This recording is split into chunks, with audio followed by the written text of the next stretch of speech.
কৃষ্ণয়ে কেদেৱ দুখ হাৰি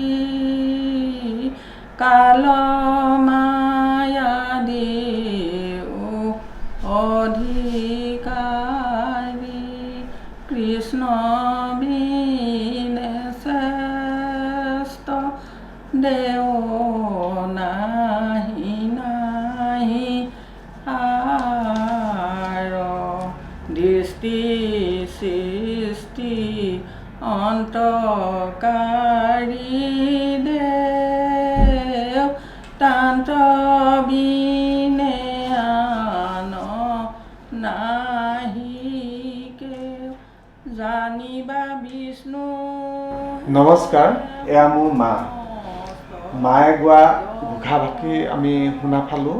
গতিকে মাক লগত অৰ্থাৎ পুতেকৰ এক কথোপকথন আমি আৰম্ভ কৰিম। মাৰ জীৱন পৰিক্ৰমা। মাৰ জীৱন পৰিক্ৰমা মানে হ'ল, ধৰা মায়ে 1950 চনৰ ভাদ মাহত জন্ম হৈছিলে। আমাৰ অসমৰ যিটো বৰ ভূঁইকঁপ হৈছিলে, বৰ ভূঁইকঁপৰ এমাহৰ পাছত আজি 1950 চনৰ পৰা 2025 বৰ্ষলৈ 75 বছৰ সম্পূৰ্ণ হ'ব আগন্তুক ভাদ মাহত। সেই উপলক্ষে মাৰ লগত অৰ্থাৎ মাক আৰু পুতেকৰ এক কথোপকথন, মাৰ জীৱন পৰিক্ৰমা। মাক কিছুমান কথা সুধিম, মায়ে নিজৰ জীৱনৰ কথাবিলাক আমাক ক'ব, আমি শুনি যাম। আগবাঢ়ো আহক আমাৰ মাৰ লগত প্ৰথম প্ৰশ্নৰে। মা, এতিয়া তোৰ জন্মৰ কথাখিনি অকণমান কচোন। কেতিয়া, কিমান চনত জন্ম হৈছিলে, কেনেদৰে জন্ম হ'ল, ধৰ ডাঙৰ দীঘল হ'লি, এই কথাখিনি অকণমান। মই জন্ম হৈছিলোঁ 1950 চনৰ ভাদ মাহত। তাৰ পাছত মই মোৰ দেউতা তেতিয়া মানে সোণৰঢেকী LP স্কুলত শিক্ষকতা কৰি আছিলে। অলপ কষ্ট হৈছিলে আমাৰ। কষ্ট মানে ল'ৰাবোৰ 7টা ল'ৰা ছোৱালী। তাৰপিছত দেউতাই তাতে ঘৰ বনাই, ৰাইজে ঘৰ বনাই তালৈ লৈ গ'ল। এই যে 7টা যে ল'ৰা ছোৱালী আছিলে, দেউতাই শিক্ষকতা কৰিছিলে, মানে দেউতা পুঠাদেউ হ'ব। মোৰ পুঠাদেউ তেতিয়া সেইটো সময়ত কিমান টকা দৰমহা পাইছিলে? তেতিয়া পোনে সোমাওঁতে 12 টকা দৰমহা। আচ্ছা, 12 টকা দৰমহা। সেইটো সময়ত তহঁতৰ ধৰা 7টাকে ল'ৰা ছোৱালী, ধৰা খেতি পথাৰ আছিলে বা সেই দৰমহা পাতিয়ে চলিবলৈ জুৰিছিলেনে? খেতি পথাৰ, মাছ পুঠি এইবোৰ ঘৰতে আদিকে দিয়ে মাটি। চব উভৈ নদী আছিলে আৰু বস্তুখিনি। আচ্ছা, মায়ে এটা কচোন, এনে গোটেই ঘৰৰ পৰিয়ালটো যিহেতুকে 7টা ককাই ভাই ন, 7জন বাই ভনী ককাই ভাই গোটেইখিনি এফালৰ পৰা এনেই নামখিনি অকণমান কৈ যা, আমি শুনো। ডাঙৰজনৰ নাম শেখুনাথ গগৈ। তেওঁ অৰুণাচলত তেওঁ PWD মহৰী চাকৰি পাইছিলে। তাৰপিছত তেওঁ কমিশ্যন হৈ তেওঁ জেই হ'লে। কমিশ্যনহে হ'ল, জেই পঢ়া নাই। তাৰপাছত তেওঁ ল'ৰা ছোৱালী 3টা। ডাঙৰটো ফিজিক্সৰ প্ৰফেচাৰ ডক্টৰ চন্দন গগৈ। তাৰপৰা নাতিও সেই ডক্টৰ হ'ল। তাৰপৰা জীয়েকজনী সেই এগ্ৰিকালচাৰ পঢ়ি আছে আৰু ছোৱালীজনী বিয়া দিলে। নাতি হ'ল মানে এইটো তোৰ ডাঙৰ ককাইদেউ, অৰ্থাৎ মই মানে ডাঙৰ নিচা দিওঁ, মোৰ ডাঙৰ নিচাটো এইটো পৰিয়াল। তাৰপিছত বাইদেউ ল'ৰা ছোৱালী, ল'ৰা 6টা, ছোৱালী এজনী। বাইদেউৰ নামটো ধনেশ্বৰী, মানে নৰালী কদমৰ। কৰচনৰ নৰালী কদমৰ মহেশ্বৰী। আচ্ছা, কৰচনৰ আপাদৰ ল'ৰা ছোৱালী কিমানটা? তেওঁ ল'ৰা 6টা, ছোৱালী এজনী। গোটেইবোৰ ভাল মানুহেই হ'ল। তাৰপাছত বাইদেউগৰাকীৰ নাম? তাৰপাছত বাইদেউগৰাকীৰ নাম মহেশ্বৰী। তেওঁ নৰালী কদম। তেওঁৰ ল'ৰা ছোৱালী? বাইদেউৰ ল'ৰা 3টা, ছোৱালী এজনী। সিহঁতৰ চবৰে বিয়া বাৰু হৈ গ'ল আৰু ল'ৰাকেইটাও ভাল ভাল চাকৰি আৰু। তাৰপিছত এজনী পানীগাঁও বাইদেউ, ছোৱালী 5জনী, ল'ৰা 2টা। পানীগাঁও আপাটোৰ নাম কি? কমলেশ্বৰী। সেই বাইদেউ আমি অন্ত আপাটো বুলি কওঁ, নহয় জানো? গতিকে তেওঁ ছোৱালীও দিলে আৰু ল'ৰা আনিলে, কিন্তু ডাঙৰটো ঢুকালে, সৰুটো আছে।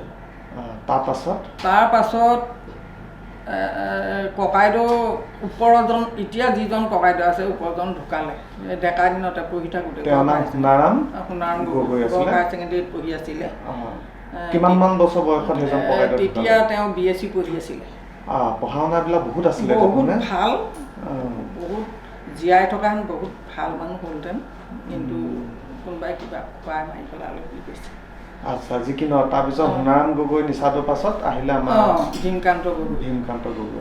ভীমকান্ত গগৈ তেওঁ ল'ৰা দুটা ছোৱালী এজনী ল'ৰা দুটা ভালে আৰু এজন হেৰিত থাকে এই কি মাজুলী আমাৰ কলেজৰ তেওঁ বৰ্তমান কলেজৰ এতিয়া প্ৰিন্সিপাল তাৰপৰা এটা আমাৰ চেৰিকালচাৰত কৰে তাৰপাছত ছোৱালীজনীও বিয়া দিলে হয় আৰু ঘৰখন আটাইতকৈ নুমলীয়া তই তোক ঘৰত মানে সৰুমাই বুলি মাতে গতিকে এতিয়া আমি গম পালোঁ যে মা ককাই ভাই বাই ভনীয়েক মুঠতে 7জন আছিলে কিন্তু মা ককা নাম কি দেউতাৰ নাম পৰীক্ষিত গগৈ দেউতাকৰ নামৰ কথা কৈছোঁ দেউতাৰ দেউতাক অৰ্থাৎ মোৰ কোঠাৰ দেউতাকৰ নাম সতৰাম গগৈ আছিলে ন গতিকে সতৰাম গগৈ 2জন পুত্ৰ আছিলে এজন হৈছে মোৰ কথা অৰ্থাৎ তোৰ দেউতা পৰীক্ষিত গগৈ আৰু এজন ভায়েক আছিলে তেওঁৰ নাম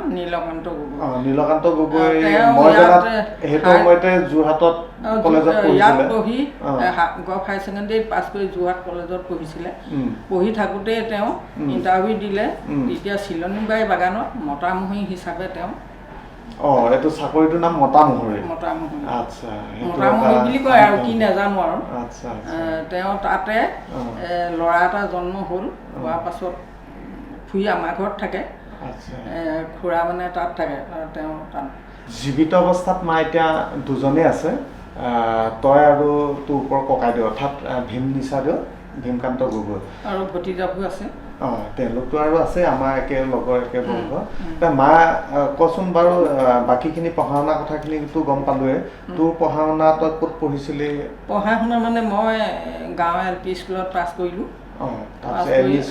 ME স্কুল আজাদ ME স্কুলত পঢ়িছিলোঁ আজাদ ME স্কুলত পঢ়ি প্ৰায় আগতে 4-5 আছিলে 4-5-6লৈকে পঢ়িলোঁ পঢ়িলত যেতিয়া বিয়া হোৱাৰ পাছত মানে নপঠিয়ালে আৰু আচ্ছা বিয়া কথা ওলাওঁতে মাক এটা কথা কওঁ যিহেতুকে মই জনাত মোৰ দেউতা অৰ্থাৎ দেউৰাম বৰগোহাঁই মোৰ দেউতা আৰু তোৰ ককাইদেউ অৰ্থাৎ আমাৰ ভীমকান্ত গগৈ ভীম নিচাদেউ 2জন খুব ভাল বন্ধু একেখন স্কুলত পঢ়িছিলে মই জনাত পতকে এনে কথা এটা ইয়াৰ মাজতে উলিয়াম যে দেউতাক তই প্ৰথম অৱস্থাত ক'ত দেখা পাইছিলি মায়ে ক'ত দেখা পাইছিলোঁ মানে দেউতা পঢ়িছিলে আমাৰ স্কুলৰ পাছফালে যিখন এতিয়া লখিমী গাৰ্লছ স্কুল হ'ল মানে আজাদ হাই ছেকেণ্ডেৰী এতিয়া হাই ছেকেণ্ডেৰী সিফালে নিলেগৈ এইখনত পঢ়িছিলে এইখনত পঢ়োঁতেই আমাৰ ককাইদেউ পঢ়িছিলে তাৰপৰা এওঁ গ'ল ইয়াৰ পৰা পিষ্টল গাঁৱৰ পৰা গ'ল এনেকৈ ভালমান সেইখন নতুনকৈ স্কুলখন স্থাপন কৰিছিলে আমাৰ তেতিয়াই দেখা পালোঁ দেখা মানে এনেই ককাইদেউৰ লগত যায় আৰু একে লগৰ আহে সেইখিনি সময়তে মানে দেউতাৰ ভনীয়েক আছিলে ভনীয়েক পলাই গ'ল যেতিয়া পলাই যোৱাৰ পৰা মানে নিথোৱাৰ নিচিনা হ'ল চব কাম কৰিবলগীয়া হ'ল আমাৰ আইতাই মানে পানী দুনি খাই নকৰে নেমেলে সেইটো কাৰণে তেওঁ কষ্ট পালে পঢ়া শুনা ক্লাছ 10লৈকে পঢ়ি আৰু পঢ়িব নোৱাৰি পেলানি কৈছে গগৈ মই ভাল ছোৱালী এজনী বিচাৰি দিয়া মই বিয়া পাতিব লাগিব উপায় নাই মোৰ তাৰপৰা তেওঁ স্কুল এৰিলে তথাপিতো বন্ধু এৰা নাই অহা যোৱা হৈ থাকে তাৰপৰা ককাইদেউ বোলে তেতিয়াহ'লে মোৰ ভনী এজনী আছে যদি ভাল দেখা তাইকো দি দিম আৰু এনেকৈ ক'লে তাইও পঢ়া শুনা শেষ কৰি এতিয়া তাত চাই শিকি আছে তাৰপৰা তেনেকৈ এনেও আগতে যায় দেখিছে কিন্তু বিয়া পাতিম বুলি নহয় আৰু যিহেতুকে বন্ধু গতিকে তহঁতৰ ঘৰলৈ যায় তেনেকৈ গৈ মেলি তেনেকৈ চাহ তাহ ভাত চাত খাই আহে তাৰপিছত আৰু সেই বিয়া কথাত মানে আমাৰ আইতা আৰু ডাঙৰ আইতা দুয়ো গৈ এদিন তামোল পানেই পেলালে আৰু বিয়া পাতি দিওঁ বুলি আচ্ছা মাৰ যেতিয়া বিয়া হৈছিলে মাৰ বিয়া সময়ত বয়স কিমানমান আছিলে 16-17 এনেকুৱা হৈছিলে আচ্ছা গতিকে যিহেতুকে তোৰ জন্ম হৈছিলে 1950 চনত আৰু বিয়া হৈছিলে 1968 চনত গতিকে 68 চনত, গতিকে 17 পৰা 18 বছৰ আছিলে। আৰু মই জনাত দেউতাৰ বয়স আছিলে তেতিয়া 20 বছৰ।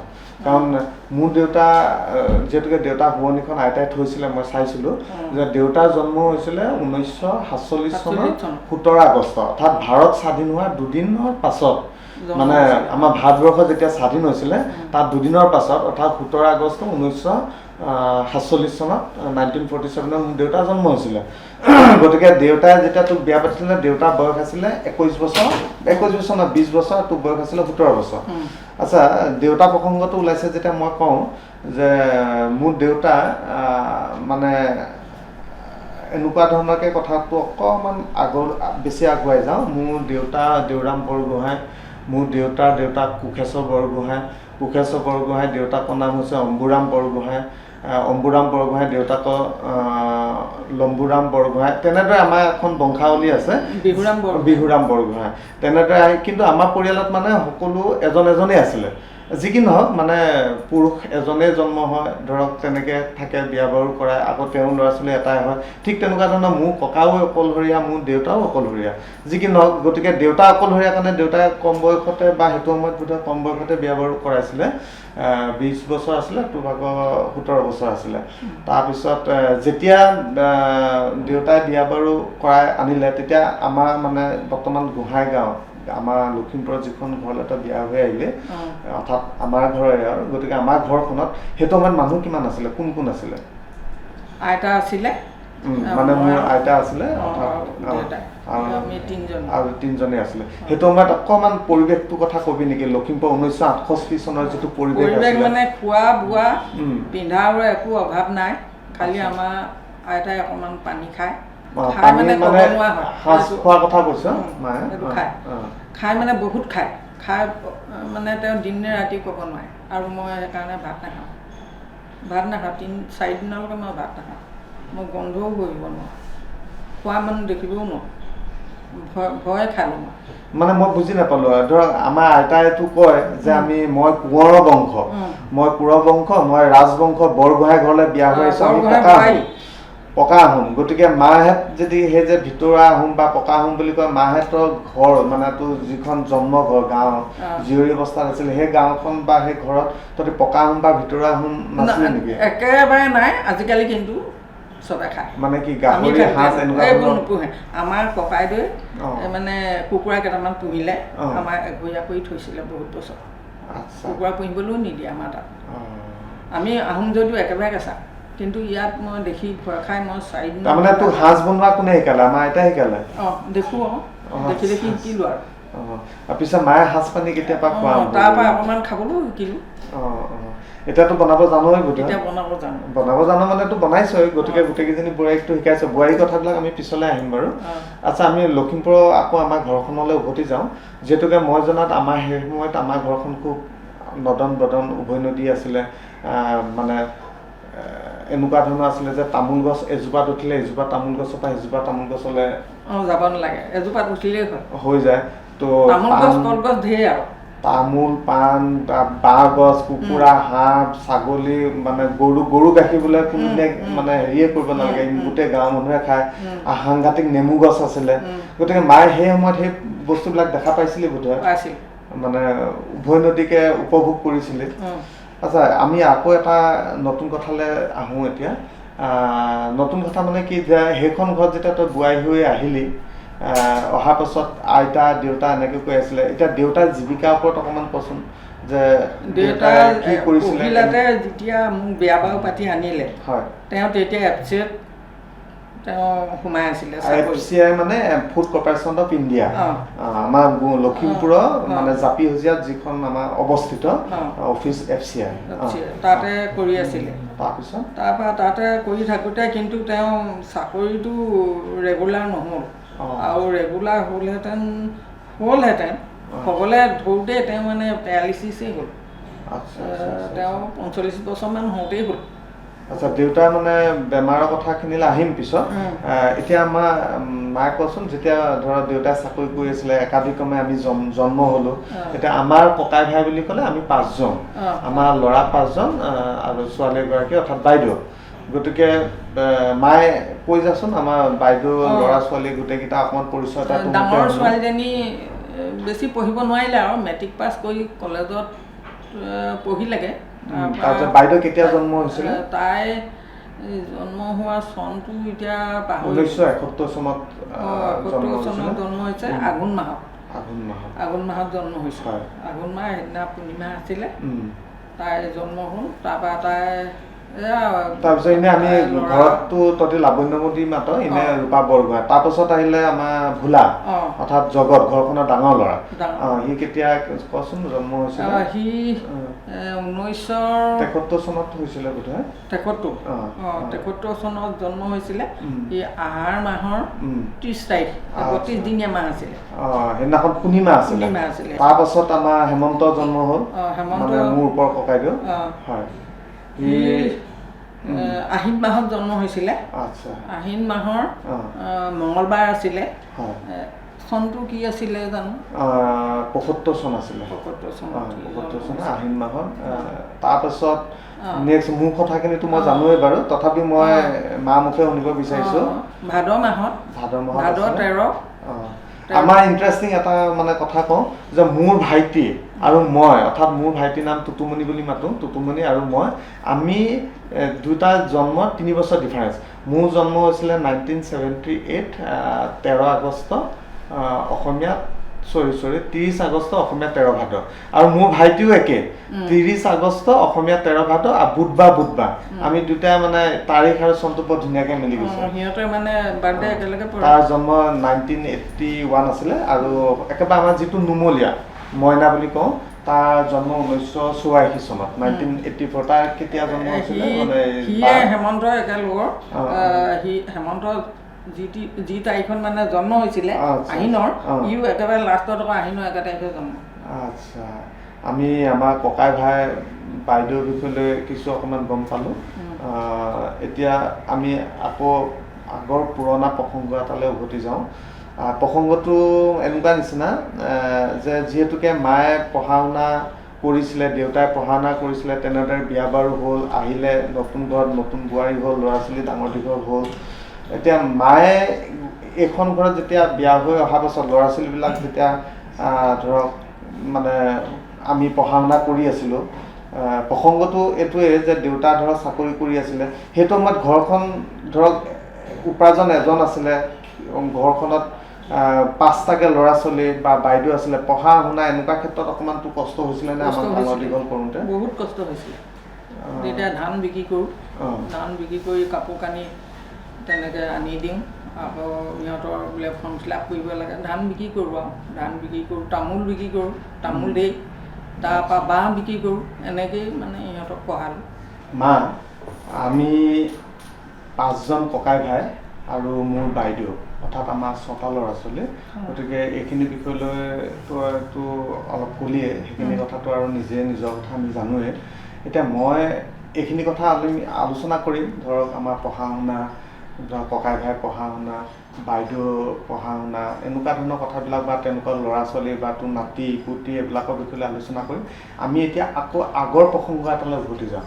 আগৰ প্ৰসংগ মানে হৈছে তোৰ গাভৰু কাল, অৰ্থাৎ তোৰ নিজৰ জন্মঘৰখন, যিখন ঘৰত তই জন্ম হৈছিলি, যিখন ঘৰত ডাঙৰ দীঘল হ'লি, ককাই ভাইৰ লগত শহুৰ বাই ভনী একেলগে কটালি।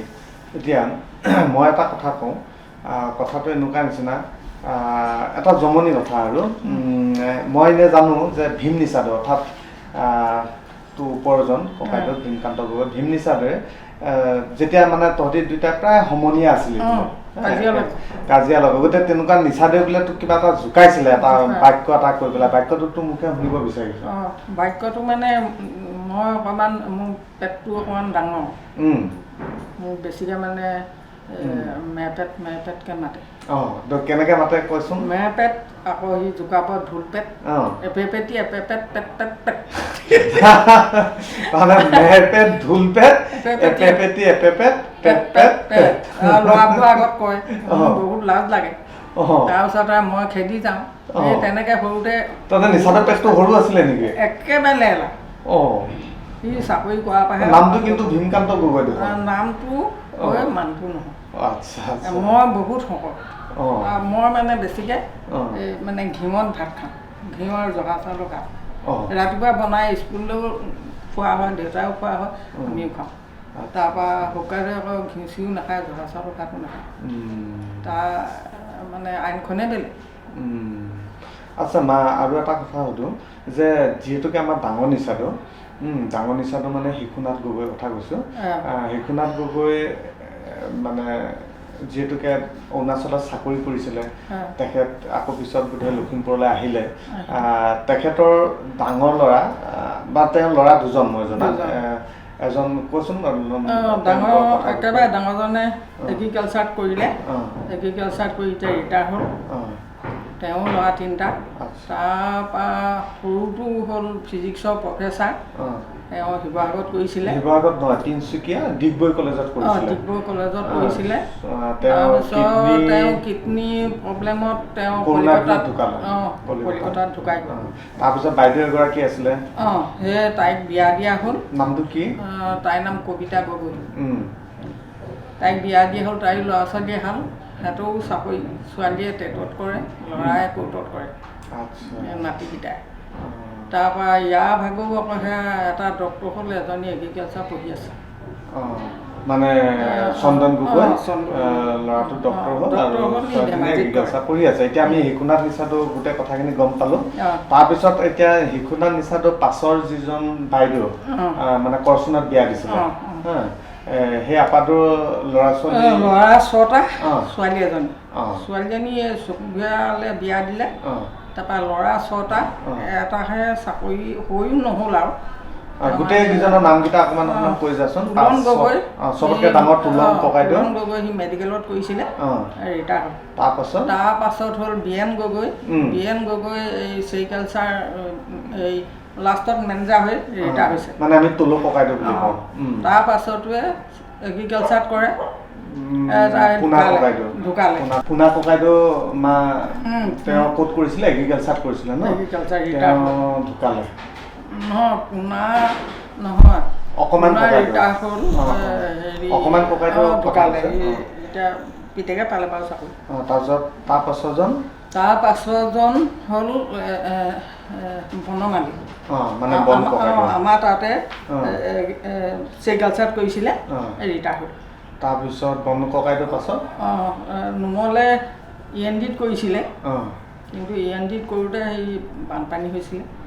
বানপানী হওঁতে মেঠাৰি ভাগিলত মানে ইঞ্জিনিয়াৰে তাক গুচি গ'ল, লেবাৰখিনি সিহঁতি ভয় কৰিলে আৰু পানী বাঢ়িছে, ইমান ওখকৈ আহিছে। সি গুচি আহিলত মানে এদিনা মানে ইঞ্জিনিয়াৰে তাক তৰ্ক কৰিলে, তোৰ লগত কাম নকৰোঁ বুলি সি নিজেই ৰিজাইন দি দিলে। চাকৰি কৰিছিলে, বহুত দিন কৰিলে, 10 বছৰমান কৰিছে। 10 বছৰমান কৰিলে, ইঞ্জিনিয়াৰৰ লগত হেৰি তৰ্ক লাগি আহিলে। একেবাৰে সৰুজন হৈছে আমাৰ এই পাব্লিক হেল্থৰ। এতিয়া আগতে সি লোহিত ককাইদেউৰ কথা কৈছোঁ। লোহিত ককাইদেউ এনে আমি লোহিত কাই বুলি মাতো, এনে নামটো কি আছিলে? তাৰ নাম আমি এনেই লোহিত বুলিয়ে কওঁ। দেবেন গগৈ। লোহিত ককাইদেউ সেইটো সময়ত মই যেতিয়া মেট্ৰিক পাছ কৰিছিলোঁ, মেট্ৰিক পাছ কৰা নাই তেতিয়া ককাইদেৱে, মই ক্লাছ 8ত পঢ়ি আছিলোঁ, তেতিয়া ককাইদেৱে লোহিত ককাইদেৱে যোৰহাটত মানে জুনিয়ৰ ইঞ্জিনিয়াৰ পঢ়ি আছিলে যোৰহাটৰ। এতিয়া তেওঁ ধেমাজিত ঘৰ কৰিলে, ছোৱালী এজনী মেডিকেল পঢ়ি আছে, আৰু বৌদৈটো মেডিকেলতে কৰে, বৃন্দা বৌৰ কথা কৈছোঁ। এতিয়া আমাৰ আমি 2 নম্বৰ বাইদেউৰ কথা বিশেষ আমি গম পালোঁ।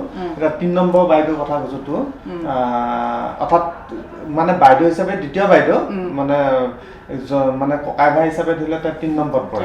তেওঁ হৈছে আমাৰ বকলগাঁও, নহয় কদমৰ আপাদৌগৰাকীৰ নাম কি আছিলে? তাইৰ নাম মহেশ্বৰী গগৈ। গতিকে আপাদৌৰ বিষয়লৈ কচোন, এনে ল'ৰা ছোৱালী? আপাদৌ মানে বহুত ঠাণ্ডা মানুহ আৰু ভাল। তেখেতে মানে ল'ৰা ছোৱালীকেইটা একো দেখিবলৈ নাপালে, কিন্তু কি দেখা নাপালে মানে উন্নতি কৰাটো দেখা উন্নতি কৰা দেখিবলৈ নাপালে, চাকৰি কৰা দেখিবলৈ নাপালে, সফলতাটো মানে ভিনদেউ নাপালে। সিহঁতি মানে একেবাৰে তেওঁলোকৰ ল'ৰা ছোৱালী কেইজন কৈ দেচোন। ল'ৰা 3টা, ছোৱালী এজনী। চবতকৈ ডাঙৰ গৰাকী আমাৰ মোহেন ককাইদেউ। সি আমাৰ তাতে পাব্লিক হেল্থত বগাবোৰ হৈ ৰিটায়াৰ হ'ল। তাৰ পাছতো পানীন্দ হাইস্কুলৰ এতিয়া BSc মাষ্টৰ।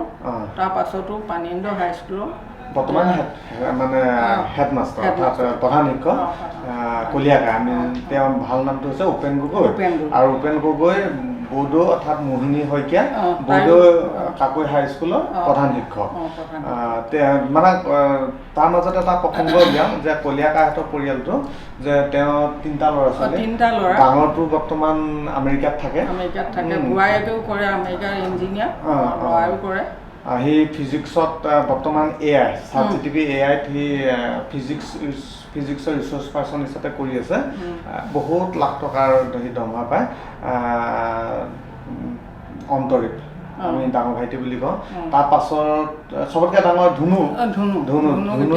যোৱা বছৰ বিয়া দিছে ইয়ালৈকে এইটো কটন কলেজিয়েট হাইস্কুলত তাই কৰে। আৰু সৰুটো এতিয়া ডাক্তৰ মেডিকেল পঢ়ি আছে। অন্তৰীপ তাৰ সৰু ভাইটি বুলি মাতো। আচ্ছা, তাৰপিছত কলিয়াকাই 500 একেবাৰে সৰুহে। কলিয়াকাই ওপৰত বাইদেউ এগৰাকী আছিলে নহয়। তাইক বিয়া দিলে। তাইৰ ল'ৰাই এতিয়া ইয়াতে ডাক্তৰ পাছ কৰিলে। মানে ভাগিনৰ কথা হৈছে এই ডক্টৰ পাছ কৰি বৰ্তমান সি এতিয়া ৰাণীত কৰি আছে। বাইদেউ গৰাকীৰ নাম আছিলে অনিমা গগৈ, অনিমা বাইদেউ। গতিকে আমি 2 নম্বৰ বাইদেউ ল'ৰা ছোৱালীৰ বিষয়ে গম পালো। ছোৱালী এজনী আছে, বিয়া দিয়া নাই। কাৰ? অনিমা বাই ছোৱালী মানে নাতি আৰু। মানে মই সেইটো কথা কোৱা নাই যে তোৰ 2 নম্বৰ বাইদেউ মানে ল'ৰা 3টা ছোৱালী এগৰাকী। গতিকে গোটেইবিলাকৰ ধৰ ধুনীয়া সংস্থাপন, ল'ৰা ছোৱালী কোনোবা ডক্টৰ কোনোবা ইঞ্জিনিয়াৰ কৰি আছে। তাৰপিছত এতিয়া 3 নম্বৰ বাইদেউ। 3 নম্বৰ বাইদেউ সেই ডাঙৰটো ল'ৰা না, তেওঁৰ নামটো কমলেশ্বৰী ন? বুলি কওঁ। ডাঙৰ ল'ৰাই মানে সেইখনতে ইন্দিৰা গান্ধী বুলি হাইস্কুল এখন আছে গোলালত, তাৰ মাষ্টৰ কৰিছিলে। তাৰপৰা মানুহজনীয়ে ডিব্ৰুগড়ৰ পৰা আনিছিলে। তেওঁ মানে মেডিকেলত কৰিছিলে, লখিমপুৰ মেডিকেলত, কিন্তু এটাও নাই। ঢুকালে নকাইতে ঘৰ চৰ হৈছিলে। এতিয়া ছোৱালী এজনী মানে ছোৱালী এজনী, তাই বাৰু ইয়াতে গুৱাহাটীতে চাকৰি পালে। তাই বৰ ভাল চাকৰি এটা পালে মেডিকেলতে। তাৰপিছত হোমেশ্বৰ ককাইদেউ ঘৰখনত ডাঙৰ আছিলে নিশ্চয়। তেনেহ'লে চেনিবাই বেছি ডাঙৰ, চবতকৈ ডাঙৰ চেনিবাই ল'ৰাটোতো চবে চিনি পায়ে। ডক্টৰ অৰবিন্দ ৰাজখোৱা লখিমপুৰ কলেজত এই অসমীয়া অধ্যাপক। তাৰ পাছতো উকিল। সেয়া হৈছে আমাৰ মানে সেই বাইদেউৰ ডাঙৰ ছোৱালী, নামটো হৈছিলে চেনি। তাৰ পাছত বাইদেউ, তাৰপাছত কোন? তাৰপিছত প্ৰেম বাইদেউ। তাৰপাছত প্ৰেম বিয়া দিলে সেই ধেমাজিলে। তাই ভাগৰ ল'ৰা 2টা, ছোৱালী এজনী। দিয়া অনা হ'ল আৰু। তাৰপিছত প্ৰেম বাইদেউৰ পাছত দুলুবাই ছোৱালীজনীয়েতো গুৱাহাটী ইউনিভাৰ্চিটিৰ পৰা পলিটিকেলত MA পাছ কৰিলে। এতিয়া আকৌ BEd পঢ়ি আছে নেকি? তাই ACSৰ কাৰণে প্ৰিপাৰেশ্যন কৰি আছে। তাৰপিছত দুলুবাইৰ পাছত চিচিলা। মাজত চিচিলা বাই থাকিলে ন? চিচিলা বাই জানোৱেই বাৰু। চিচিলা বাই বকল গাঁৱতে থাকে এতিয়া। তাৰপিছত দুলুবাই, তাৰপিছত জোনবাই, একেবাৰে সৰুজনী জোনবাই। মেডিকেলত কৰে, মানুহজনে বাগানত কৰে। আৰু মাজতে আমাৰ হোমেশ্বৰ ককাৰ পাছত আৰু এটা ল'ৰা আছে নহয়, আমাৰ হুণ্টু বাই। তাৰমানে এটা ছোৱালী কেইজনী হ'ল? ছোৱালী 5জনী, ল'ৰা 2টা। পাছতে 7টা। তাৰমানে তহঁতৰ ককাই ভাই যেনেকে 7জন, তাৰমানে 3 নম্বৰ বাইদেউৰ ল'ৰা ছোৱালী টোটেল 7জন। তাৰপিছত এতিয়া আহোঁ নেক্সট মানে উণ্টো আপাদো পাছত যিজন ককাইদেউ, সেইজন ককাইদেউ ঢুকালে। নাপাতিলে। BSc পঢ়ি আছিলে মানে গভ হায়াৰ ছেকেণ্ডেৰীতে পঢ়িছিলে। গভ হায়াৰ ছেকেণ্ডেৰীত তেতিয়া মানে 11 আৰু 10ৰ পৰা 11লৈ পাইছিলে। তাত পাছ কৰি BSc পঢ়িছিলে NM কলেজত। তাৰপিছত পেটটো বিষালে বুলিয়ে তেওঁ ঢুকালে। তাৰপাছতে সৰুজন ককাইদেউ মানে আমাৰ ভীমকান্ত গগৈ, যিজন বৰ্তমান জীৱিত হৈ আছে আৰু নিচাদৰ এতিয়া সুস্থ হৈ আছে। এতিয়া নিচাদৰ ল'ৰা ছোৱালীৰ কথা কৈছোঁ। তেওঁ ল'ৰা 2টা, ছোৱালী এজনী। ল'ৰাটো মানে মাজুলী বা হায়াৰ ছেকেণ্ডেৰী মাজুলী জুনিয়ৰ কলেজৰ তেওঁ প্ৰিন্সিপাল এবাৰ খুব তেওঁৰ স্কুলৰ মানে জুনিয়ৰ কলেজৰ এবাৰ হায়াৰ ছেকেণ্ডেৰী 100% ল'ৰা ছোৱালীয়ে পাছ কৰিছে খুব ভাল ৰিজাল্ট কৰিছে পেপাৰত নাম আহিছে মানে নামটো মদন গগৈ আমি মনকাই বুলি মাতো তাৰপিছত আহিলে মুকুট ককাই মুকুট ককাই ক'ত কৰে মুকুটে চেৰিকালচাৰত কৰে চেৰিকালচাৰ মানে নগাঁও চেৰিকালচাৰ এখন আছে তাত এতিয়া বগাওঁ আচ্ছা তাৰপিছত আহিলে আমাৰ পুনিবাই মানে এতিয়া কথাটো এনেকুৱা নিচিনা গোটেই পৰিয়ালটোত মাত্ৰ ছোৱালী বুলি ক'লে আমাৰ পুনিবাই মানে নহয় না ঠিকে আছে এইফালে আমাৰ ডাঙৰ ককাইটো এজনীয়ে ছোৱালী ন আমাৰ চবৰে এজনী খালি পানিকা বাইদেউহে ছোৱালী গোটেই মানে তহঁতৰ ককাই ভাই বাই ভনীবিলাকৰ চবৰে এজনীয়ে ছোৱালী একমাত্ৰ পানিকা আপাটোৰহে পাঁচজনী ছোৱালী তাৰমানে এতিয়া পুনিবাইটো আমাৰ অংগনবাদী স্কুলত পঢ়ি আছিলে এতিয়া সেইবোৰ স্কুল আছে নাই নাজানো বাইদেউ আছে বোধহয় মই ভালদৰে নাজানো বাইদেউ ডাঙৰ ছোৱালীয়ে এইটো লখিমপুৰ কলেজত পঢ়ি আছে গাৰ্লছ কলেজত নে হেৰি লখিমপুৰ কলেজত গাৰ্লছ কলেজতে পঢ়িছে নে তাতে BSc পঢ়ি আছে আমি এতিয়া গোটেই ককাই ভাইখিনি কথাৰ বিষয়েটো গম পালোৱে মা এতিয়া আমাৰ ল'ৰাবোৰহে এতিয়া আৰু এটা মই এনে কথাটো আহিলোঁ এতিয়াতো ককাই ভাইখিনি কথাটো গম পালোৱে ইয়াতে এটা মানে এনে সৰু কথা এটা কওঁ তোৰ মনত আছে নাই নাজানো যেতিয়া বোলে তহঁতৰ গাঁৱত মাছ মাৰিবলৈ গৈছিলে গাঁৱৰ গাভৰু মানে তোৰ লগৰবিলাকে যে মাছ মাৰিব গৈছিলে মাছ মাৰিব গ'লে তহঁতৰ গাঁৱত পথাৰত ইমানেই বেছি মাছ থাকে বা মাছ পাওঁ তহঁতি মানে ভাল মাছবিলাকহে আন যে সৰু সুৰা মাছবিলাক এৰি দিয়ে এনেই সেইটো আমাৰ অকণমান উভৈ নদী যে পথাৰত মাছৰ এই কথাখিনি অকণমান কচোন মাছ মানে আমাৰ মাছ মাৰিবলৈ বগা নপঠিয়ায় কিন্তু মানুহবোৰ যায় ঢেৰ মাছ আনে দেখি এনেই চকতে যাওঁ কিন্তু আমাৰ বাৰীতে আমাৰ পথাৰৰ পৰা জান এটা গৈছে সেই জানটোতে 3টা ভেটা মাৰে আমাৰ গাঁৱৰ মানুহক চবকে বিলাই আমাৰ তাত মাছ নুশুকুৱাই তেতিয়া তাৰপিছত মাছ কুঁৱা এটা আছে চৰকাৰী কুঁৱাৰ পৰা মানুহে ৰঙা পানী যা আছে কুঁৱাৰ পৰা পানী নিয়ে নহয় তাৰপৰা আমাৰ মাছ দি দিয়ে মানুহক চবকে ইমান মাছ আৰু কাৱৈ মাছো উজাই আমাৰ পথাৰ আমাৰ কঠীয়ানিঘৰত অকল কাৱৈ মাছে এজনী কাৱৈ মাছ ধৰোঁতে আৰু 10জনীমান কাৱৈ মাছ গুচিয়ে যায় ইমান মাছ কাৱৈ মাছ যেনেকৈ উজাব মানুহে মানে এজনী ধৰোঁতে হাতত তেজলিয়াই দিয়ে মানে ক'ৰ পৰা আহে মাছবিলাক পথাৰৰ পৰা আহে জানেদি যায় কিন্তু সিহঁতি আমাৰ সেই কঠীয়া তলিবোৰত সিহঁতি মানে এনেই উজাই ফুৰে এনেকুৱা সেইবিলাক এতিয়া তাতে মুকুটে ঘৰ বনালে এতিয়া মুকুটকে তাতে ঘৰ বনালে ন আচ্ছা মই আৰু এটা কথা কওঁ মানে যেতিয়া সেইখিনি কথা আমি এৰিলোঁ এতিয়া আহোঁ মানে এই পিছৰ এটা কথালৈ মানে লখিমপুৰৰ কথা এটা যেতিয়া ধৰক ভীম নিচাদৰ লগত অৰ্থাৎ ভীম মানে ককাইদেউ মানে ককাইৰ কথা কৈছোঁ মানে মোৰ নিচাদেউ ভীম নিচাদৰ লগত মোৰ দেউতাই যেতিয়া আজাদ হায়াৰ ছেকেণ্ডেৰীত পঢ়িছিলে পঢ়ি থকা অৱস্থাত ধৰক তহঁতৰ ঘৰলৈ গৈছিলে বিয়া বাৰুৰ কথা এটা ওলাইছিলে তেতিয়া বোলে তোক চাবৰ কাৰণে মই জনাত মানে আমাৰ আইতাই কৈছিলে যে মোৰ দেউতাৰ লগত আমাৰ গাঁওবুঢ়া অৰ্থাৎ প্ৰয়াত গাঁওবুঢ়া বৰ্তমান তেখেত নাই চুৰেণ গাঁওবুঢ়া চুৰেণ ককাইদেউ আৰু দেউতা তেনেকে গৈছিলে তেতিয়া যাওঁতে বোলে তই কিবা তাঁত বৈ আছিলি তাৰপিছত কচোন কাহিনীটো অকণমান কোনোবাই জুমি চালে তাঁত বৈ আছো তাৰপৰা সিহঁতে মই চাহ তাহ দিলোঁ জা জলপান দিলোঁ তাৰপৰা খাই বৈ আহিলে মই পাছত শুনিছোঁ কথাটো তাৰপৰা চুৰেণে কৈছে হেৰা দাই বুলি মাতে মানে মোৰ দেউতাক দাই বুলি মাতে দদা ভতিজাহে হয় আৰু ছোৱালী পচন্দ হ'ল নাই ছোৱালী পচন্দ হ'ল মইতো ছোৱালী তুমি যদি পচন্দ নাই হোৱা কৈ দিয়া মই বিয়া পাতিম আচ্ছা কৈছে তাৰমানে ছোৱালী চাবলৈ যোৱা লগৰজনে বিয়া পাতিম তাৰপাছতে মই পাছতহে শুনিছোঁ বাৰু এনেই মোৰ লগত ভালেই বাৰু মৰাৰ ওচৰলৈকে মই তেওঁক চাই মেলি আহিছোঁ এনেই মৰম চেনেহ আছিলে বাৰু তাৰ আচ্ছা আমাৰ দেউতাই তেতিয়া উত্তৰটো কি বুলি দিলে কৈছে নাই মই বিয়া পাতিম মই কথা দিলোঁ এনেকৈ কৈছে আচ্ছা তাৰপিছত আৰু এটা কথা কওঁ দেই মা যেতিয়া বোলে লখিমপুৰলৈ মানে তেতিয়া ধৰক গাড়ী চাড়ী ব্যৱস্থাবিলাক ইমান নাছিলেতো 1967 চন মানৰ কথা কৈ আছোঁ তো চিটি বাছ আছিলে তেতিয়া আছিলে নেকি চিটি বাছ আছিলে বৰুৱা চিটি বাছ আছিলে বৰুৱা চিটি বাছ সেইখন ক'ৰ পৰা ক'লৈ যায় এখন তিনিআলি বৰুৱা আচ্ছা বৰুৱা ঘৰ মানে বৰমূৰীয়া তিনিআলি যিটো ঘৰ সেইখনমান আছে তেওঁ চিটি বাছ আচ্ছা তেতিয়া বোলে ৰিক্সাত তই আৰু তোৰ কোনোবা বান্ধৱী এগৰাকী মই কৰচনৰ পৰা আহিছিলোঁ কৰচনৰ পৰা মানে ডাঙৰ বাইদেউ ঘৰ ডাঙৰ বাইদেউ নন্দেক হোমলা বাইদেউ এতিয়া তাই তেজপুৰত থাকে বাইদেউহঁতি আহিলোঁ আহি আমি কিবা কিবি বজাৰ কৰিলোঁ তেওঁ ছিংগা মেচিন এটা ভাড়াকৈ মানুহ এটাক খাম বুলি কয় আমাক মানে ভাড়া দিছে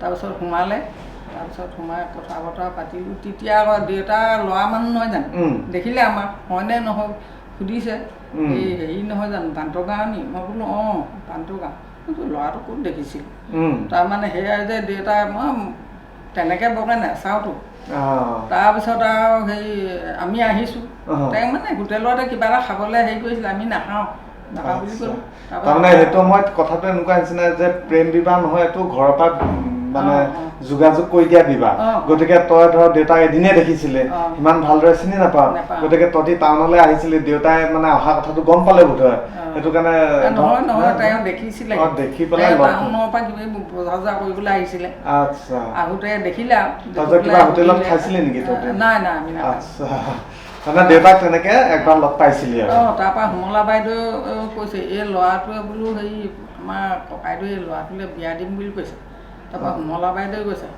এই গোহাঁই গাঁও নি পায় ল'ৰাটো মই বোলো গোহাঁই গাঁও তাৰপৰা হোমলা বাইদেউ কৈছে তুমি কেতিয়াও নাহিবা এই তোমালোকৰ ঘৰৰ নিচিনা নহয় অৱস্থা পাতি বৰ ভাল নহয় মই কৈছোঁ হেৰি আমাৰ ককাইদেউ কৈছে মাটি বাৰী অৱস্থা পাতি সেইটো সজোৱা কথাহে ঘৰ দুৱাৰ বনালেই হ'ব মাটি বাৰী যথেষ্টখিনি আছে আৰু ল'ৰা এটাই সেইকাৰণে বোলো ময়ো কথা দিলোঁ হ'ব বুলি ক'লোঁ কৈছে মই হ'লে নিবিচাৰোঁ দেই ল'ৰাটোলৈ যোৱা নাই কৈছে বাইদেউ এতিয়া তেজপুৰত থাকে বাইদেউ নন্দী আমি বহু সময় কথা বতৰা পাতিলোঁ আমি তো নিজৰ জন্ম ঘৰখনৰ বিষয়ে আলোচনা কৰিলোঁ এতিয়া বিয়া বাৰু হৈ অহাৰ পাছত এতিয়া আমাৰ লখিমপুৰৰ যিখন ঘৰত আমাৰ শৈশৱ কটালোঁ আমাৰ জীৱনটো বৰ্তমান গতানুগতিকভাৱে আমি কটাই আছোঁ সেইখন ঘৰৰ বিষয়ে অলপ আলোচনা কৰোঁ এতিয়া তই যেতিয়া এখন ঘৰত বিয়া বাৰু হৈ আহিলি মই দেউতাৰ কথা নকওঁ যিহেতুকে মই ক্লাছ 6 বা 7 মানত পঢ়ি থাকোঁতে মোৰ আইতা ঢুকালে আইতাৰ নাম আছিলে মালিদৈ কোঁৱৰ বৰগোহাঁই তাত মানে আইতাই কয় আৰু যেতিয়া সাজ অকণমান খাই আহে কয় যে মই কোঁৱৰ বংশ গতিকে আইতাৰ বিষয়ে অকণমান কচোন মই জানিব বিচাৰিছোঁ আইতা মানে ভালেই অন্তখন শুদ্ধ আছিলে কিন্তু তেওঁ অহংকাৰী মানে মই ৰাজকোঁৱৰ ঘৰ বোৱাৰী ছোৱালী মই বৰগোহাঁই বোৱাৰী সেইটোতো বংশ গৌৰৱ ভাল পায় তেনেকৈ কৈ মোক মানে বহুত অকণমান খাই গৈ মোক বাঢ়ি কৰি থাকে ইমান অহংকাৰ তহঁতি গগৈ লিখ গগৈয়ে বোলে হিলৈ মাৰে এই আহোমৰ জাতি গগৈয়ে বোলে হিলৈ মাৰে ৰজা ঘৰত মানে লৈ ফুৰে মানে সেইকাৰণে গগৈ পাত্তা নিদি হেৰি ৰাজকোঁৱৰ তেওঁলোকে কোঁৱৰহে লিখে কোঁৱৰ মানে কোঁৱৰ ৰাজকোঁৱৰ ঘৰৰ মানুহ তেওঁ বৰগোহাঁই ঘৰলৈ আহিলে সেইকাৰণে মোক মানে খাই বগি থাকে আমি আইতা কথাখিনিতো বাৰু অলপ চলপ জানোৱেই কিন্তু আৰু অকণমান আগলৈ আগুৱাই যাওঁ আমি মানে মই জনাত 1947 চনত ভাৰত স্বাধীন হোৱা 2 দিনৰ পাছত দেউতাৰ জন্ম হৈছিলে মানে 1947 চনৰ 17 আগষ্ট দেউতা জন্ম হোৱা 3 বছৰ পাছত আমাৰ ককা ঢুকাইছিল মোৰ ককা কোষেশ্বৰ বৰগোহাঁই আৰু দেউতাই বোলে খুব কম বয়সত যেতিয়া বোলে নাঙলটো ঢুকি নাপায় তেনেকুৱা বয়সৰ পৰা দেউতাই বোলে হাল বাইছিলে এনেই অকণমান কথাখিনি কচোন তই আইতাৰ বিষয়ে মানে আইতাই যেতিয়া মানে তেওঁ হাল বাবলৈ নিয়ে কোৱা শুনিছোঁ আৰু পাছত তাৰপৰা হেৰি তেনেকৈ নাঙলৰ সেইডাল যে গৰুক যে দিয়ে ডিঙিৰ ওপৰত জুৱলিখন দিব লাগে ওপৰত তেওঁ দিয়ে হেনো তলত তলৰ ফালে এনেকৈ ৰছীডাল দিয়ে আৰু সেইডাল ওলমি থাকে আৰু গৰু বেছিকৈ নুঘূৰে নোৱাৰা তেনেকৈ তাৰপৰা এদিন কৈছে আই মই হাত বাব নোৱাৰোঁ আৰু তাৰপাছত তেনেকৈ কৈ তাৰপৰা এদিন চালেগৈ কৈছে অ' বোপা এনেকৈ নহয় লোকৰ মানুহে হাত বাইছে এইখন ওপৰতহে দিয়ে তাৰপৰা তেনেকৈ ওপৰত দি দিলত তাৰপৰা হাত বাব পাৰিলে অকণমান ৰুৱে আৰু বেছি নোৰুৱে খাবলৈ খুৱাই আধিকে দিয়ে তেতিয়া চবৰে মাটি এভুল আধিকেও ৰুবলৈ মন নকৰে মানুহে ধৰি লওক ৰুলেও শেহতীয়াকৈ ৰুৱে ধান মানে দেউতাই সৰু কালত বৰ কষ্ট ডাঙৰ কাৰণ দেউতা বংশত দেউতা অকলশৰীয়া আৰু দেউতা কথাটো মোৰ ককা কোষেশ্বৰ বৰগোহাঁই অকলশৰীয়া আৰু মোৰ ককাও গতিকে ককাৰ দেউতা মানে আজু ককাৰ নামটো কি আছিলে তই জান বোধহয়